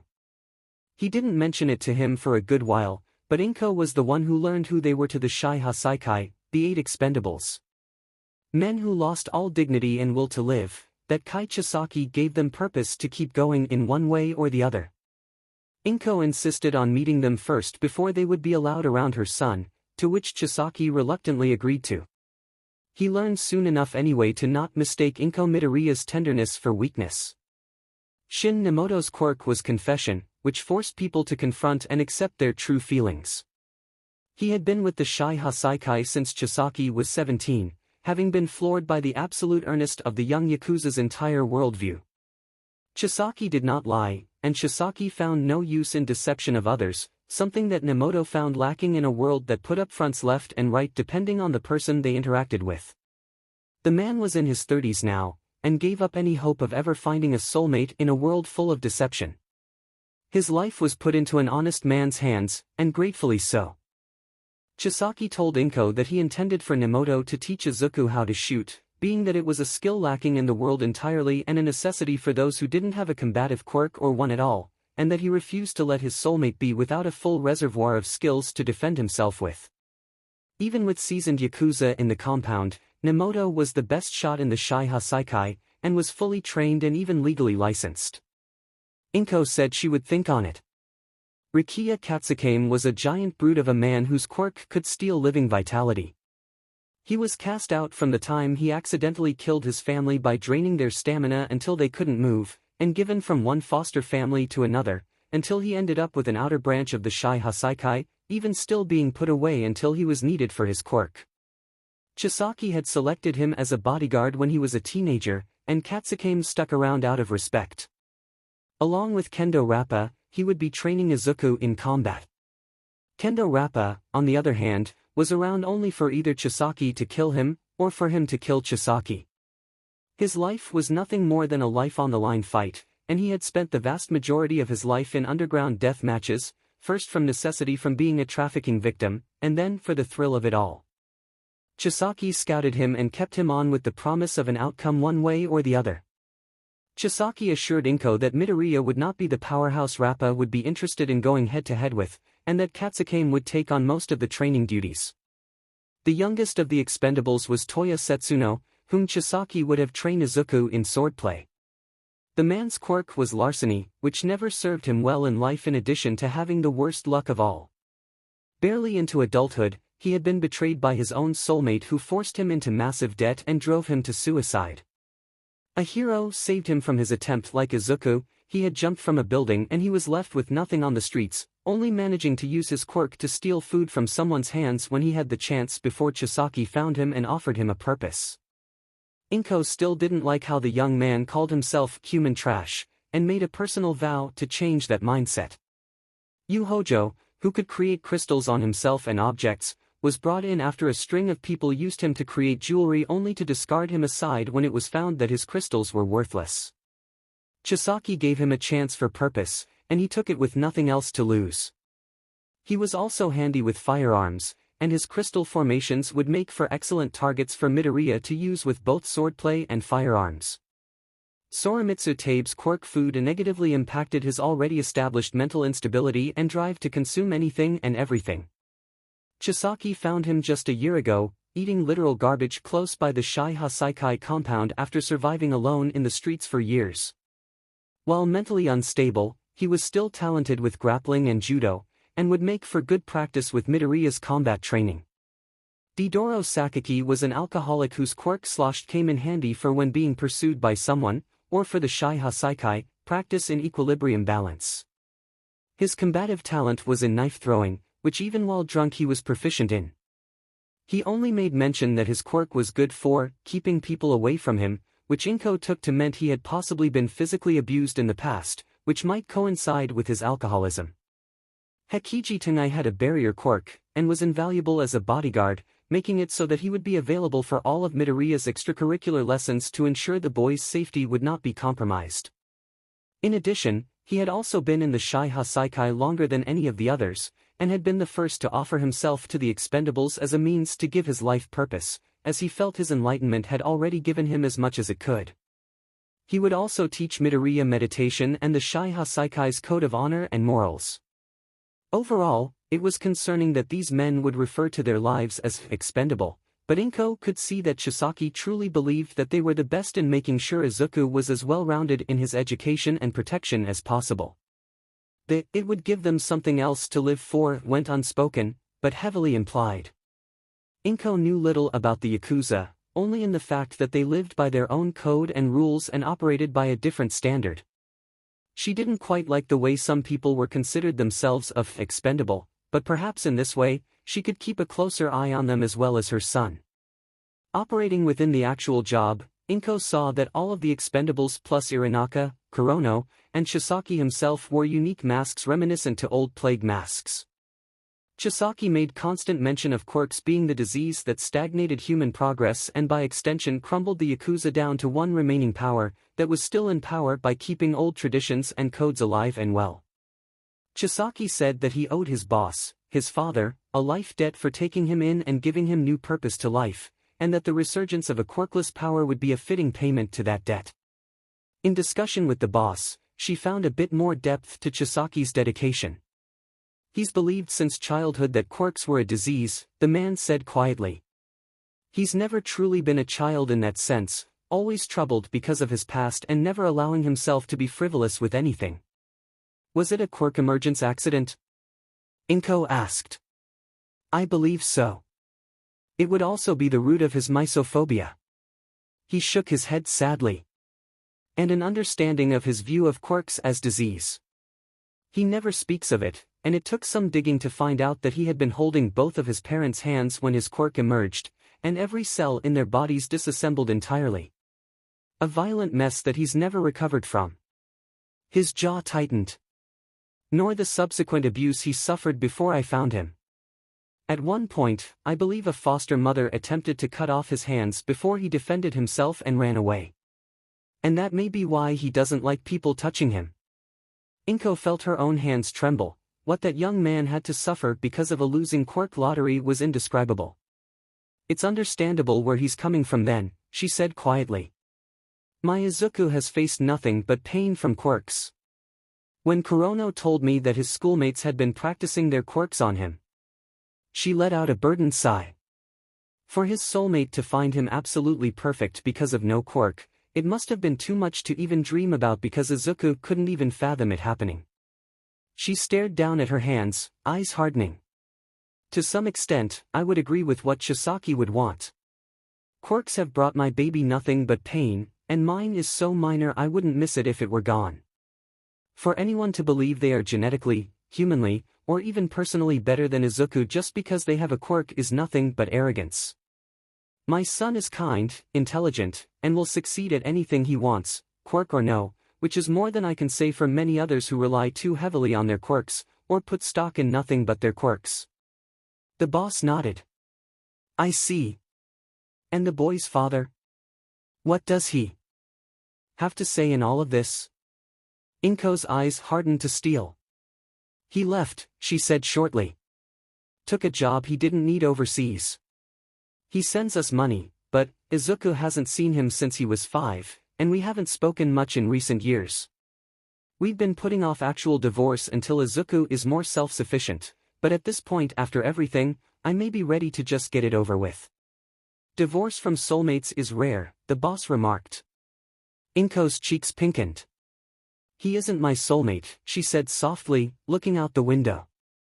I was somewhat anti-soulmate in my youth, of the mindset that I didn't want someone that fate decided to tie me down to, and I met Hisashi in that vein. We were happy for some time before Izuku was proclaimed quirkless. She sighed. I've given up hope of finding my soulmate by now, but Izuku is my life. Seeing him happy and improving on myself is all I need now. The boss smiled. You both seem fully intent on proving the rest of the world wrong, he said. I appreciate and reward hard work and dedication. You'll both be taken care of here, you have my word. When the rest of the Expendables heard word that their boss Kai Chisaki had done the impossible and found himself a soulmate, there were understandably mixed reactions. Rappa was the most vocal, saying that it was ironic that all of them were expected to go about their businesses minus soulmates when their leader found his and immediately invited him into the Shai Hasaikai. Setsuno was quiet, feeling a small sting of bitterness of his own past betrayal from his soulmate and now felt a small swell of betrayal from Chisaki at having brought a soulmate of his own in. It was almost like fate was mocking him for his own sour luck. A bit further on the spectrum, Nemoto and 𝐀𝐦 were curious of Chisaki's soulmate, and of the fact that they were all expected to help train him in their own ways. It made their curiosity all the more gripping when Chisaki announced to them that he would be bringing him over to meet with them, so when Chisaki first brought a newcomer woman for a personal tour, they didn't think much of her. Seeing a 12-year-old boy coming in the next day that bore too broad a resemblance for her to not be anything but his mother put things into perspective. This small, cherub-faced freckled child was Kai Chisaki's soulmate. Rappa was the one who said what they were all thinking, you're kidding, right? The glare and twitch from Chisaki's hand told them that no, he was not kidding. This is Izuku Midoriya, my soulmate, he announced to them. He and his mother will be staying under the protection of the Shai Hasaikai. His schooling is being taken care of, but he will need to be trained in protection and in our ways.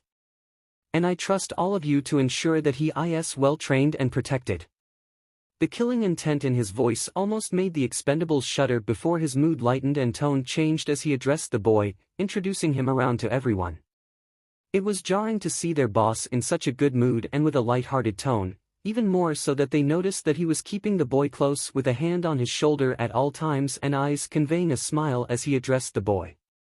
Izuku Midoriya seemed to be the ball of positivity that Chisaki was siphoning from, and despite all of them looking much less than child-friendly, he bounced between them with sparkling eyes and hands on literal notes to ask all about them.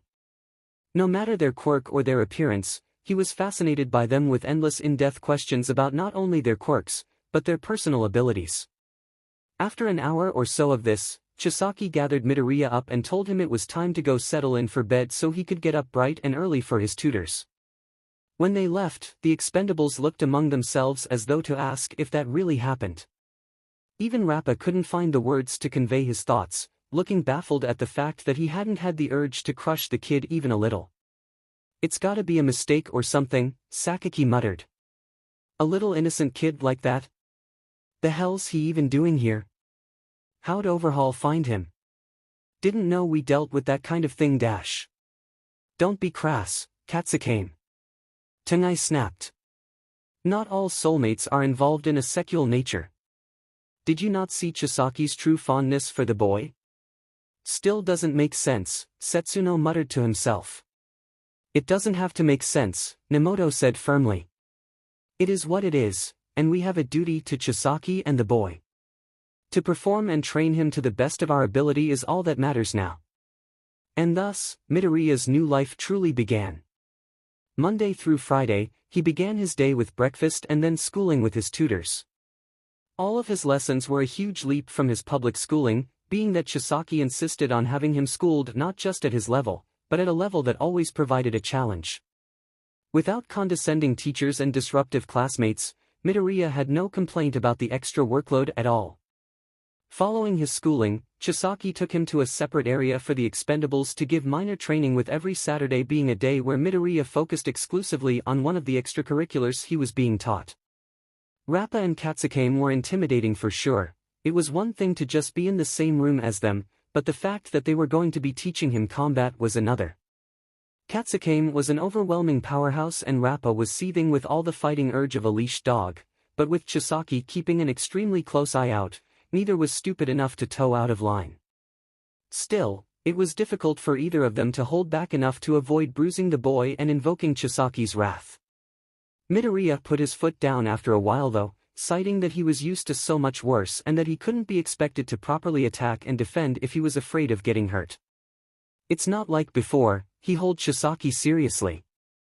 "I know I'm not being hurt to be belittled, and I'm allowed to fight back." That alone put Midoriya on Rappa's respect, the Expendable making a mental note to really challenge the boy when he was older and stronger.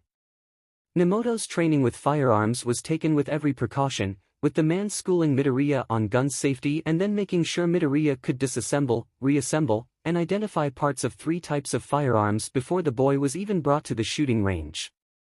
Chisaki trusted Nemoto with this, though he had Kurono keep an eye out, as after just a few weeks, Midoriya was disassembling and reassembling a handgun in less than 2 minutes, a shotgun in 3, and a bullpup in 5. Guns are not in as much use these days, not even overseas, Nemoto told Midoriya after the boy finished loading the blank cartridge into his handgun. Which is why few expect them in a confrontation.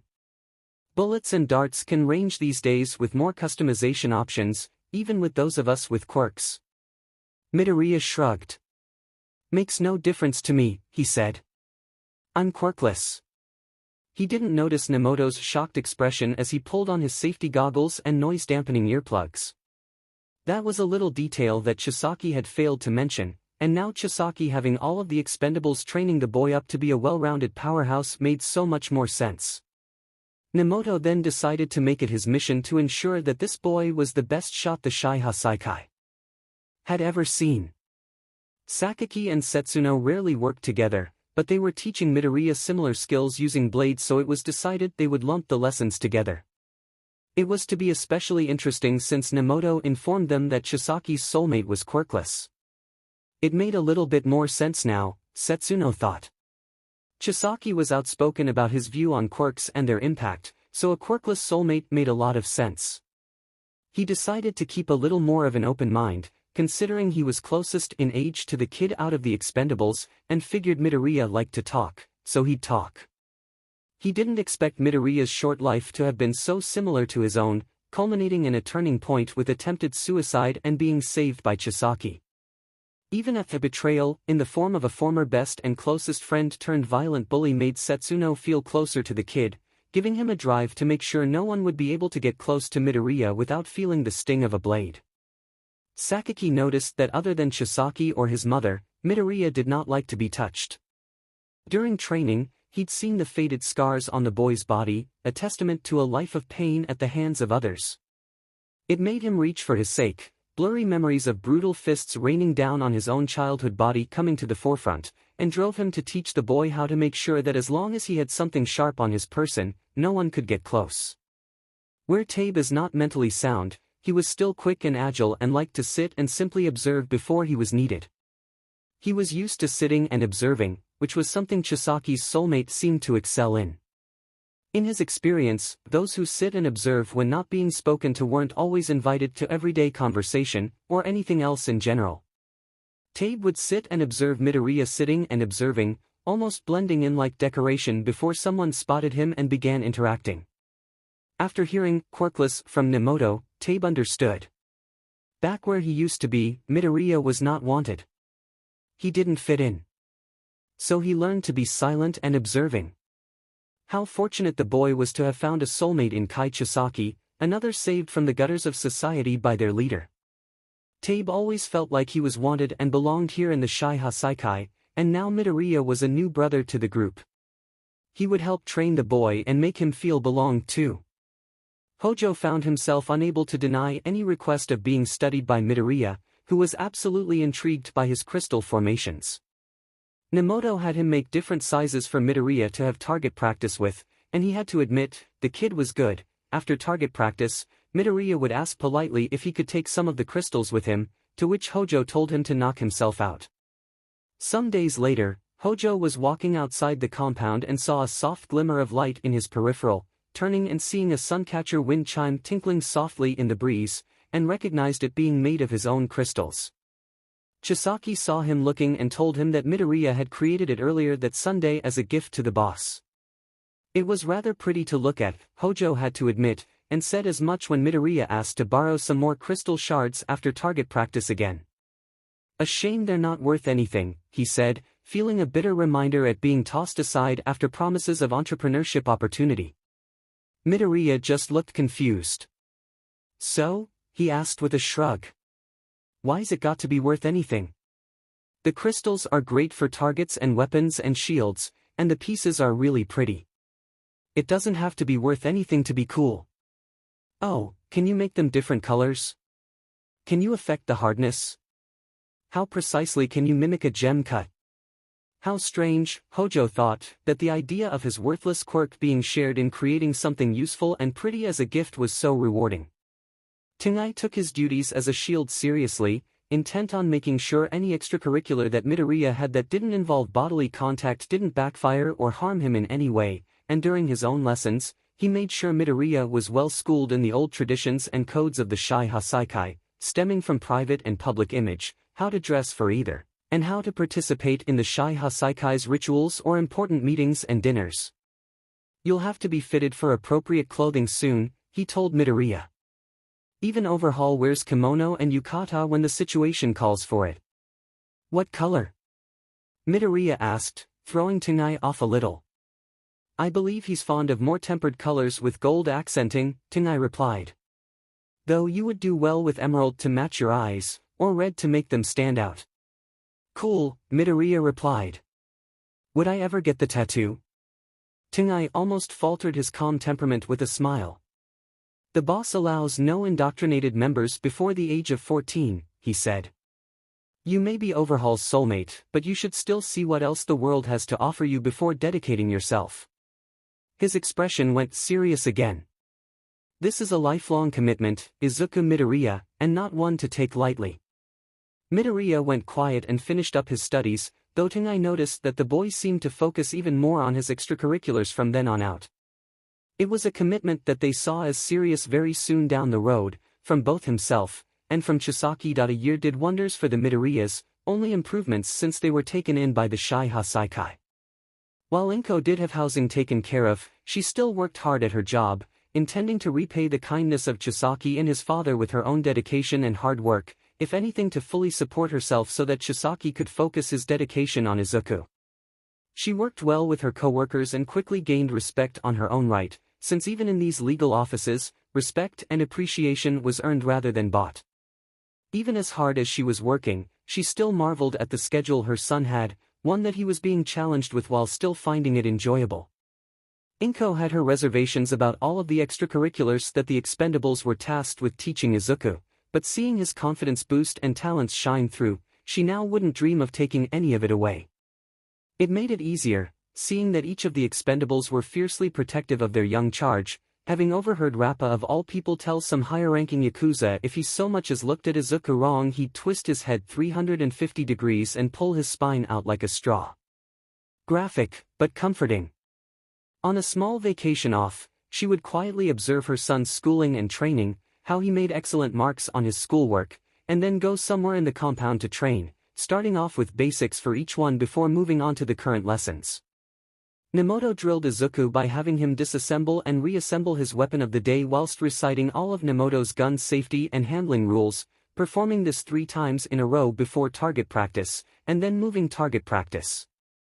Most currently, he was teaching Izuku how to scope with a sniper rifle.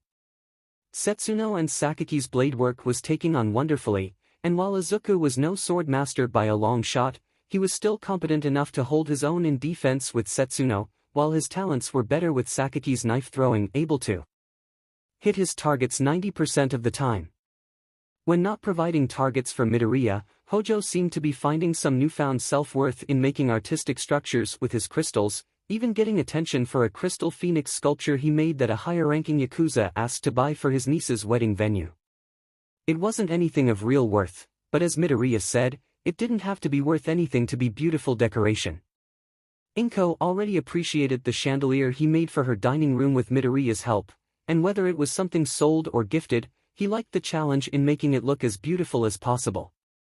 𝐀𝐦 was pleased with Midoriya's progress in Yakuza tradition lessons as well as meditation, knowing that while he had advised Midoriya about thinking seriously before making any decision, he hoped that the 13-year-old would choose to stand beside Chisaki when it was inevitable that the young man take over the Sh Saikai from their boss. Midoriya's presence, and even that of his mother's, had done wonders for his expendable brothers, and especially Chisaki himself. While major outward changes weren't obvious, Izuku Midoriya's presence put Chisaki at ease in a way none of them had seen before. Chisaki was living now to make someone else happy because he wanted to, no just because he felt it was his duty to do so, and tempering himself to avoid any overly bldy displays of his ire. That wasn't to say that Midoriya was ignorant of the fact, not by a long shot. The boy was intelligent, and figured that with someone as bloodthirsty as Rappa and quick to the draw as Irinaka, there were times when business got messy. Being a frequent presence in the Sh Saikai compound, while the boss preferred messes be taken outside, many times Midoriya would be walking from one lesson to the other and catch sight of the cleanup crew getting rid of suspicious stains, or one of the Expendables being paged in for an errand and Midoriya having to postpone a lesson or two. And he knew that his extracurriculars weren't just precautionary, they were applicable. Izuku Midoriya was, in Setsuno's words, a ray of sunshine cinnamon roll, but he wasn't blind or ignorant. If anything, the boy was determined to prove that he belonged here with his new family. He didn't say as much, but 𝐀𝐦 picked up on it easily and had words with Irinaka and Kurono about it. He is rather focused on his extra lessons, Kurono said, having been present for many in order to make clear reports to Chisaki, since the man was busy in taking care of the boss's minor affairs. Minamoto has nothing but high hopes for Izuku's marksmanship future, and is debating getting him some firearms of his very own to keep. His expression went almost amused and wry. If he can convince Mrs. Midoriya of it, anyway. Irinaka snorted. I say let the kid take a test next year, he spoke up. If he can stomach it, better for him. If not, then what the hell, he's still Chisaki's soulmate. Inko understands well enough. Does she though? 𝐀𝐦 asked. Kurono nodded. I actually think so as well, he replied. Look how far they both are now. She knows very well that Izuku will ask as soon as he is able, and that 𝐲𝐶 will accept him no matter what. He sighed, curling his finger around one of his minute locks. Enthusiastic as he is, I am still wary about whether or not he can stomach a test. Well, it varies, 𝐸𝐸 said. He's already aces at information retrieval. He's proven that when he showed 𝐲𝐶 all those analysis books. Not everyone here can stomach taking on a hit. And like hell the boss is letting Izuku anywhere near villains or drugs, Kurono added.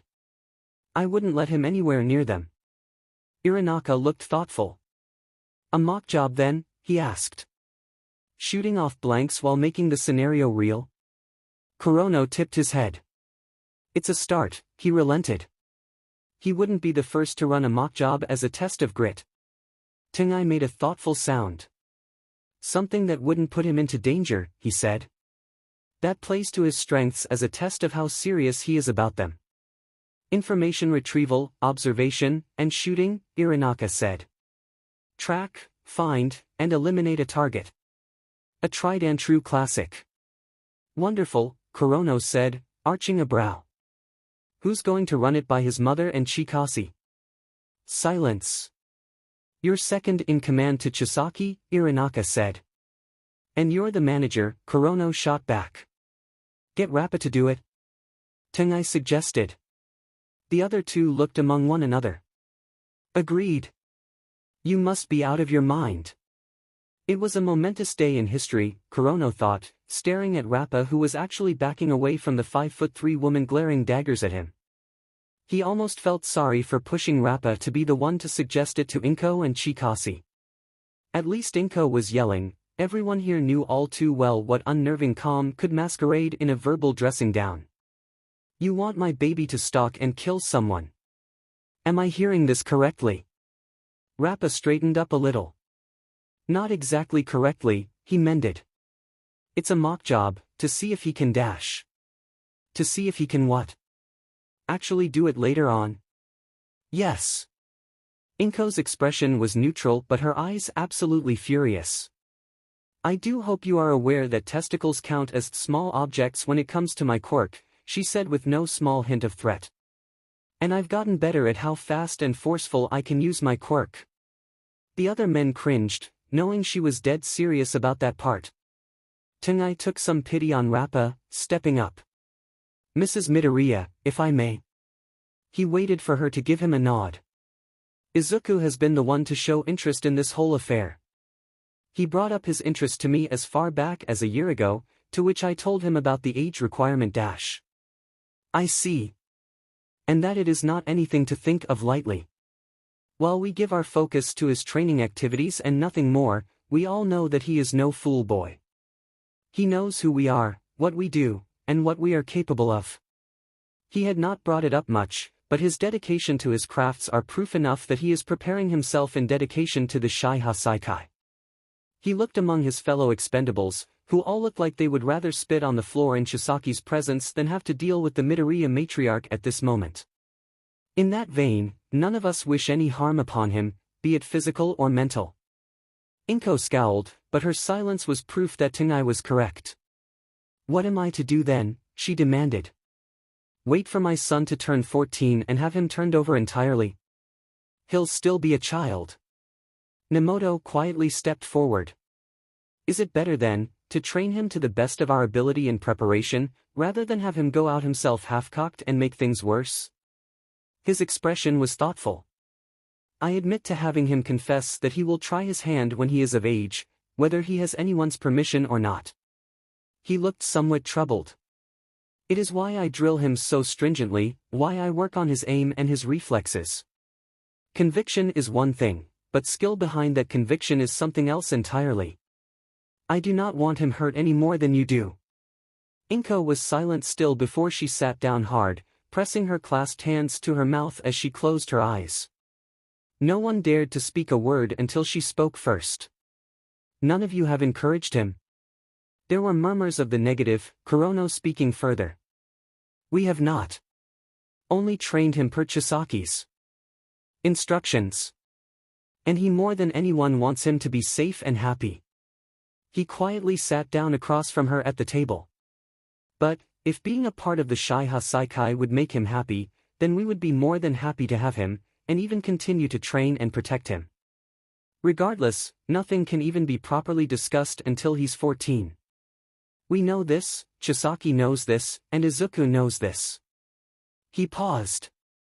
For younger initiates, there are application tests, or even immersion tests, but there are also mock tests, which is what we had in mind. Of course, this is only considering he is serious about this. 𝐻𝐻𝐬 was still silent for several long moments before nodding and standing up. "Thank you," she said softly. "Excuse me." No one moved or said anything as she left, and only Kurono standing and nodding to Irinaka had them all go back to their separate ways. "I hope we didn't make things worse," Kurono said to Irinaka, who grunted in reply. "Hard to say," he said. "I think we should just be grateful we survived unemasculated." Kurono winced a little. Yes, we should. I think 𝐻𝐻𝐬 should be the one to be initiated. Heavens help us all." Izuku returned to his home, heading to his room before spotting his mother in the living room. "Hi, Mom. How was your day?" 𝐻𝐻𝐬 looked up, her expression tight. "Overwhelming," she said. "Izuku, I need to talk to you." She nodded to the couch and sat quietly as Izuku obeyed and sat down, looking worried. "Mom, is something wrong?" he asked. "Did something happen?" "In a way, yes," 𝐻𝐻𝐬 said, wringing her hands in her lap. "I had a meeting with some of your instructors, and I was informed of some things that are concerning me." She took a deep breath and let it out slowly. "Izuku, are you really planning on joining the 𝐲𝐻 𝐍𝐭 next year without telling me first?" Izuku's fingers clenched into his pant legs, a small flicker of guilt crossing his face. "I was going to tell you," he replied. "Just closer to the time." He looked up, the guilt being replaced with conviction. "Mom, this isn't just because of a debt returned from them taking us in and giving us a new life to start over with. He chewed his lip for a moment. "Everything that they're teaching me, and everything that Kai wants for the future of the 𝐲𝐻 𝐍𝐭, I want to be a part of that. I mean, they took us in with no expectations for us to join, they did right by us, and I want to continue that vein of doing right by other people. But I know that there is more that comes with that." His eyes hardened. "I know very well that their work can get dirty. But that's the same no matter what position of greatness I would be in.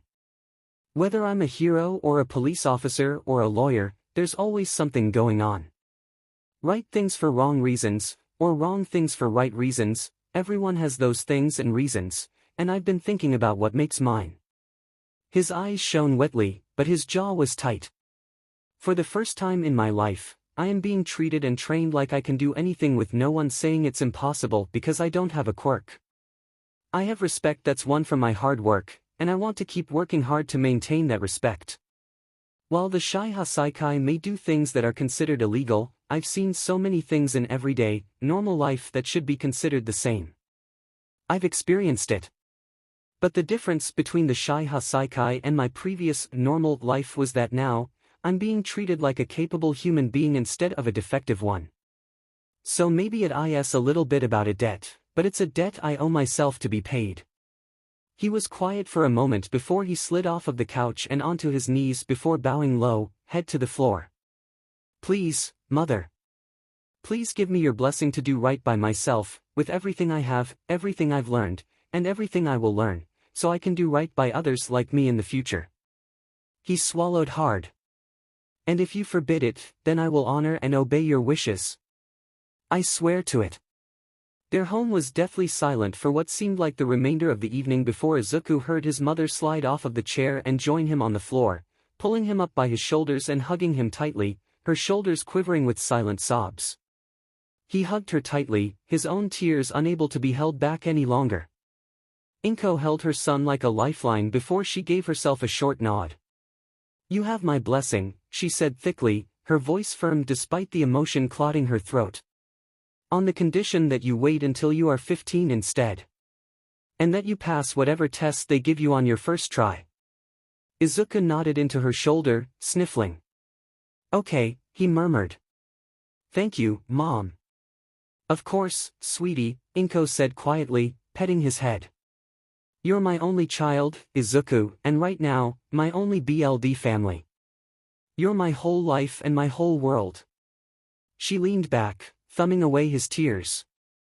It's not joining the 𝐲𝐻𝐸 that most concerns me, it's this idea that you'll be sent out and hurt from it, taken away from me too soon by some nameless nobody, that's what truly scares me.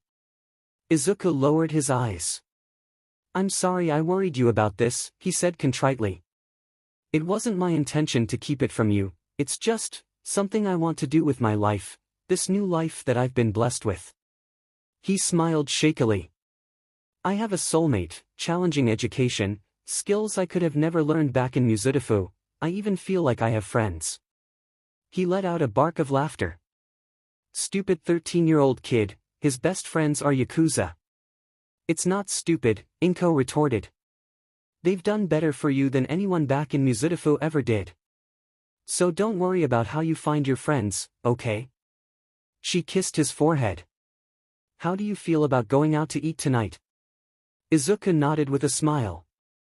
Sounds good, he said, standing and helping her up. I just need a shower and a dress code. Oh, wear that t-shirt that says, t-shirt, for all I care, 𝐴𝐻𝐻 laughed. Chisaki hates those shirts, 𝐬𝐻𝐻 snorted. So I totally don't tell him that Setsuno wears one under his work shirt. He hurried to get his shower as 𝐴𝐻𝐻 sighed and smiled after him before grabbing her phone and sending out a text, then went to go get herself dressed. Irinaka looked at his phone, reading through it for a moment before almost spitting out his rice, coughing a little and getting a look of death from Chisaki and of bemusement from Kurono. Chew your food properly, you brute, Kurono muttered. Irinaka cleared his throat, shooting back a glare. First of all, screw you. Secondly, I just got a text from 𝐴𝐻𝐻. Chisaki's glare softened and Kurono sat up straight. What did she say? Kurono asked. Irinaka looked back down at his phone. Make sure 𝐬𝐻𝐻 is prepared and trained for the life he wants, but he will be waiting until he is 15. Take care of him, dot. Kurono let out a sigh of relief while Chisaki looked thoughtful. So she's given her blessing, Chisaki murmured quietly. That's good. He looked to Kurono. Inform the Expendables. They have 2 years to make 𝐬𝐻𝐻 the best of them all. Kurono nodded and jumped up to hurry out as Irinaka quickly stashed his dinner away for later and followed. Chisaki smiled when they left, sitting back and taking out his phone to look over the progress reports his Expendables had sent over the months. He was absolutely pleased at Midoriya's progress and knew full well that his soulmate wished to truly have a solidified place here in the 𝐲𝐻𝐸, but he did agree with 𝐴𝐻𝐻 that if anything were to happen to him, there would be nothing stopping him from going so far as to dose up on Trigger in order to overhaul the entire goddamn prefecture. The Expendables knew this as well, and it was only a bonus that they were just as invested in the boy's development as he was. It was just another 2 years, he told himself. He almost couldn't wait to see what his soulmate could accomplish when that time came. With 𝐴𝐻𝐻's blessing, the Expendables put everything they had into training 𝐬𝐻𝐻 up for whatever may come for the future, and 𝐬𝐻𝐻 put his all into learning and perfecting everything they had to teach. While nothing was outright announced, the unspoken allowance and vows of dedication and protection were clear, and the caveats were marked down like neon barriers to spot and eliminate. 𝐬𝐻𝐻 had one chance in his test with no do-overs, so if the boy wanted it done, he had to do it right and well. Irinaka and Kurono took part in his training when they had the time to, with the former being an effective and competent drill master when the need required. 𝐬𝐻𝐻 was far past the point of cowering away from someone shouting at him, especially when he had the means and the expectation to fire back shots, and literally. Too much time around Rappa's rough language and tone made almost everything else seem mild anyway. Kurono provided his aid in the art of stealth and reflexive counters, knowing that while the test may well be a mock job, a countering force to make it as real as possible would most definitely be put into play. 𝐬𝐻𝐻 being trained in stealth was an invaluable boon, not just to the test but also in keeping things simple in any manner of double life the boy may one day have should he pass and become a fully recognized member of the 𝐲𝐸. And while he had his own reservations for 𝐬𝐻𝐻 to join so young, Kurono would do his damnedest to make sure 𝐬𝐻𝐻 was prepared if he did. But nothing prepared him or anyone else for the lesson no one thought to teach. You've got to get used to doing 3 things at once, boy. Iranaka shouted from the sidelines, watching as Izuku attempted to evade Kurono's minute arrows. Evade and retaliate whilst keeping an eye on other forces at work.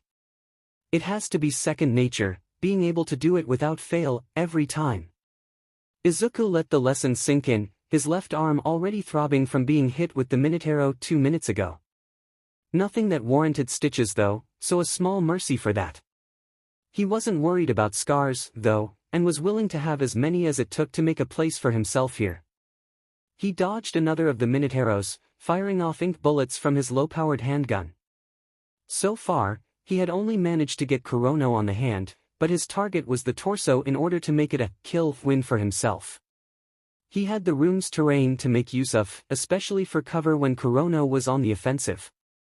Iranaka was on a loft above to give advice, and 𝐀𝐦 was on standby as a last resort shield in case of misfired bullets or Kurono's arrows being off target. So far, Izuku was on his 10th attempt, having only 3 minutes per attempt to get a kill hit in between being on the defensive and keeping an eye out for powder bomb packs dropped by Iranaka. He'd been grazed twice and struck once by Kurono, and he swore to himself that he'd make a hit before Iranaka called it quits for the day. He just needed an opening. Izuku flicked his eyes to the wall, seeing the timer closing in on 1 minute to end of session. His hand tightened around the handle of the gun, having only 1 ink bullet inside. After that, he'd have to risk going in close contact for a strike with his retractable fake knife. He had to make this bullet count. Looking at the reflection in the glass case in front of him, he could see Kurono about 4 meters away behind the overturned table Izuku was hiding behind. If he could get closer or distract him. He glanced down, seeing a bowl on the floor and grabbed it, keeping his eyes on the reflection as the clock counted down. He took a deep breath before quickly standing up and slinging the bowl at Kurono before firing off right after it. Kurono slapped the bowl away from him as he jerked to the side at the last moment. Not bad, but not good enough, he called over, his hour arrow snapping out toward Izuku. Oh gods, not the hour arrow. He'd be subjected to Iranaka lecturing his ears off, of Mom didn't beat him to it. Even worse, it was headed right for Izuku's face. The knowledge that 𝐀𝐦 was on standby for this very reason went out the window as Izuku reflexively threw his hand up in front of his face to block the arrow, feeling a sharp surge of panic run up his spine, over his shoulder, down his arm, to his hand. It almost felt like a static shock as the arrow's tip touched his palm, and the sound of Kurono yelping in pain broke through the static-like feeling. Izuku lowered his hand, seeing Kurono's arrow recede back to him, and then, to everyone's shock, the arrow appearing to unravel into loose waves of actual pale hair. Kurono touched at the thick lock of hair with trembling fingers, trying to comprehend what it was he was looking and feeling at. Nobody paid the timer buzzing any attention as they all stared at Kurono's unraveled lock of hair for the longest time before turning as one to stare at Izuku. Izuku stared at his palm with wide eyes, a dreadful blossom of understanding creeping into his mind, and old fears and terrors began to flood him all over again. Is Izuku's training almost finished?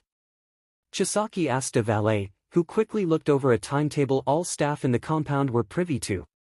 He should be, sir, the valet replied. I haven't seen any of the others come back from the training rooms, however. They could just be running late.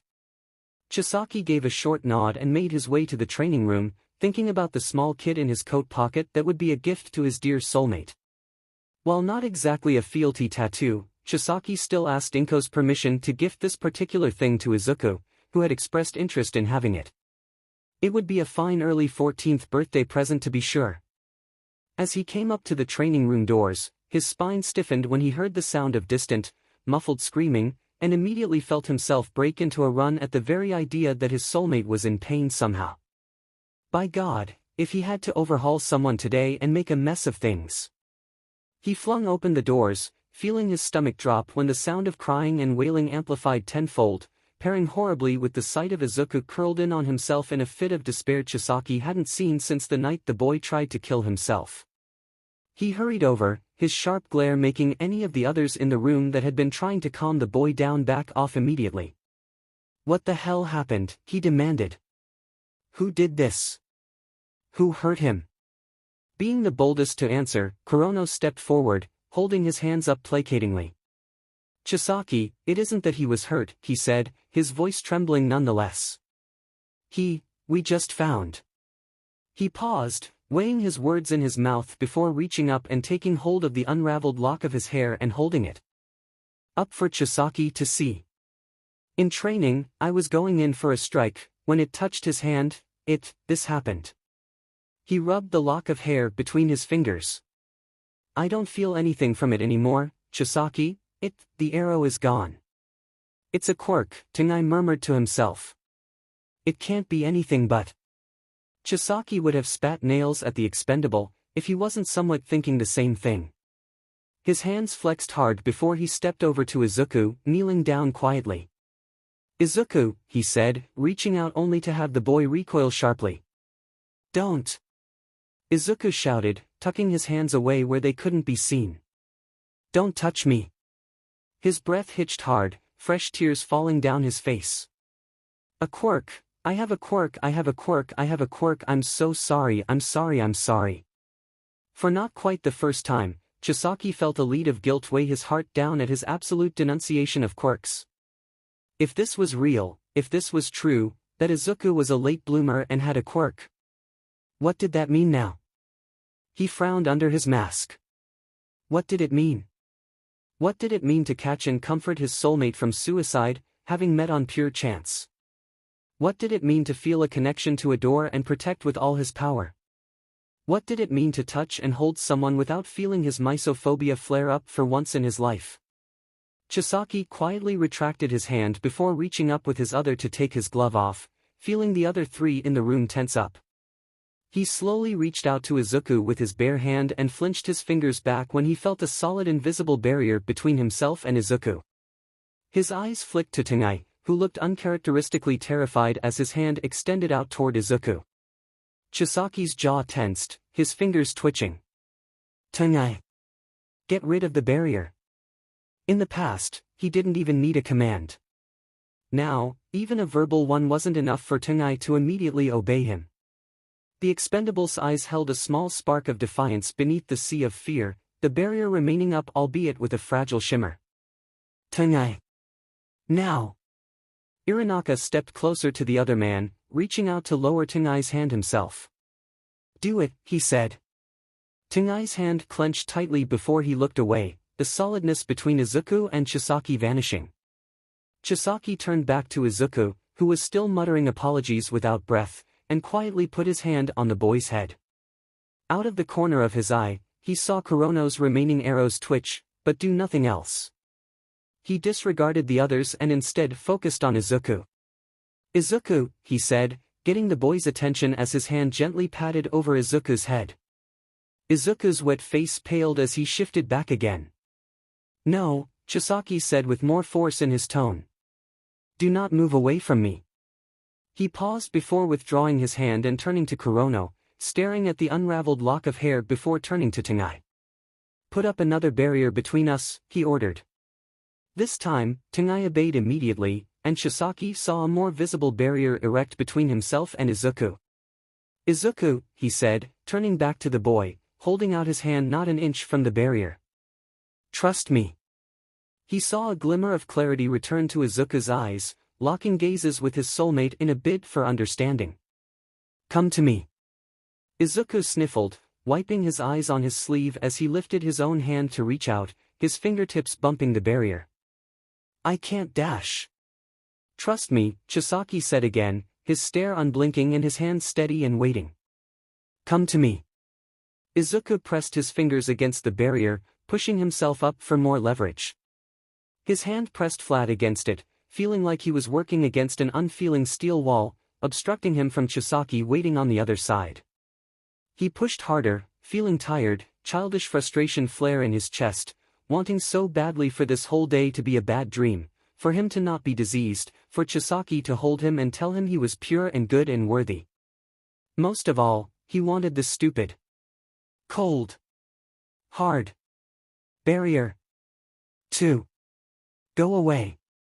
Izuku pitched forward as the barrier shattered to nothing under his hand, feeling Chisaki's own envelop his and hold on tightly as he regained his bearings and sat up. Chisaki's eyes were almost alight with intrigue and glee, reaching out to gather Izuku into his arms and pull him close.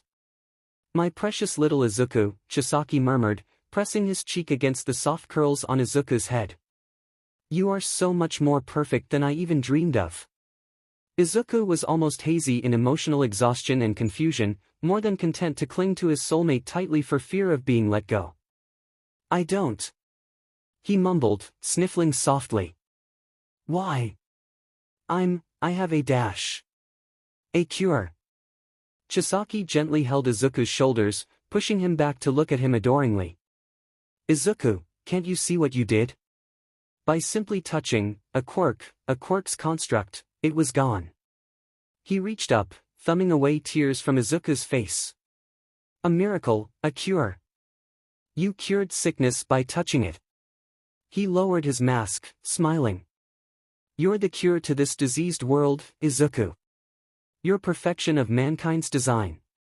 Izuku was silent for the longest time, digesting every word before he began tearing up for another reason entirely and buried his face into Chisaki's shoulder, his whole body shaking with sobs of relief and joy at not being rejected by his soulmate, of being someone even more perfect for their bond than ever. A cure. Every other potential soulmate in this quirk-infested world would have been horrified of what it was he was apparently able to do, but Chisaki, he was Chisaki's dream. And Chisaki was his dream. He didn't know when he passed out from emotional exhaustion, but he felt better than he had in so very long, feeling like he had been saved all over again. Inko and the boss sat back quietly as Chisaki finished recanting the events that had transpired hours ago, with all of the expendables plus Irinaka and Kurono in tow, the latter for example, as everyone got a good look at the lock of wavy hair. Of quirk-free hair, plain and simple. The two eldest shared a look of mutual concern and relief. While it was a surprise now that Izuku had a quirk-a cure, Chisaki had corrected, it had been a momentary worry of how Chisaki would react. Now the young man addressing the expendables would answer at least part of it. "Nemoto, come here," Chisaki said, watching the man walk over. He looked over the others before pointing to 𝐀𝐦. "Step forward." 𝐀𝐦 did so, head lowered in contrition of having earlier disobeyed Chisaki. Chisaki turned to Nemoto before leaning closer and murmuring something. Nemoto gave him a brief look before conceding and turning back to 𝐀𝐻. "𝐀𝐻, to whom are you most loyal?" Almost as though in a trance, 𝐀𝐻 immediately answered. "I feel my loyalty anchored to Izuku Midoriya." Most of the others felt the blood drain from their faces as Nemoto turned to Rappa. "Rappa, to whom are you most loyal?" "I'd kill anyone who touched the little brat before I was done training him." "Setsuno, to whom are you most loyal?" "I would lay my life on the line for Izuku." "𝗲𝗵, to whom are you most loyal?" "To the little boy, Midoriya." "Hojo, to whom are you most loyal?" "To Kai Chisaki and Izuku Midoriya." "Sakaki, to whom are you loyal?" "The Midoriyas and Chisaki." "Katsukane, to whom are you most loyal?" "Chisaki and Izuku Midoriya." Chisaki turned to Nemoto, who wasn't looking any less pale. Then the other expendables. "I know you retain your ability to lie, Nemoto," he said quietly. "But at the moment, I value your honesty more than your ability. To whom are you most loyal?" Nemoto swallowed hard, keeping his eyes forward as he went for broke and replied, "To you, and to Izuku Midoriya." Chisaki nodded to himself before gesturing him back in line with the other expendables. "To hear that you cement your loyalty to Izuku, some of you even above me." He gave them each a lingering look. "Makes this that much easier." He reached into his coat pocket and took out his plague mask to put it on, having always worn it when dealing with official business with them and not skimping out on this part now. He fixed it comfortably before tucking his hands behind his back. As of now, the 8 expendables will put their loyalty and lives into the hands of Izuku Midoriya, first and foremost, until you take your last breaths. Nemoto and Setsuno both looked ready to faint on the floor entirely while the others looked among themselves with incredulous awe. Chisaki turned from them and to Inko, reaching into his pocket and taking out the kit he still had. A little more extravagant a gift than this for his birthday, but would you still consent to me giving him an ear piercing as well as unbreakable protection for his life? 𝐴𝐻𝐻 let out a shaky breath, more relieved than anything that she wasn't going to be privy to Chisaki punishing his own elites for putting her son on the pedestal that was meant for Chisaki alone. While she still did not personally like the idea of them being expendables in the first place, the fact that these men would put Izuku's safety ahead of all else was reassuring to the mother in her. Compared to that, what was an ear piercing for her son's 14th birthday? Yes, she said, giving Chisaki a smile. Thank you. Chisaki nodded, his eyes crinkling as he smiled under his mask and turned to give dismissals to the expendables as the boss sighed at Chisaki's need for dramatics and sent out a request for some tea to be brought up.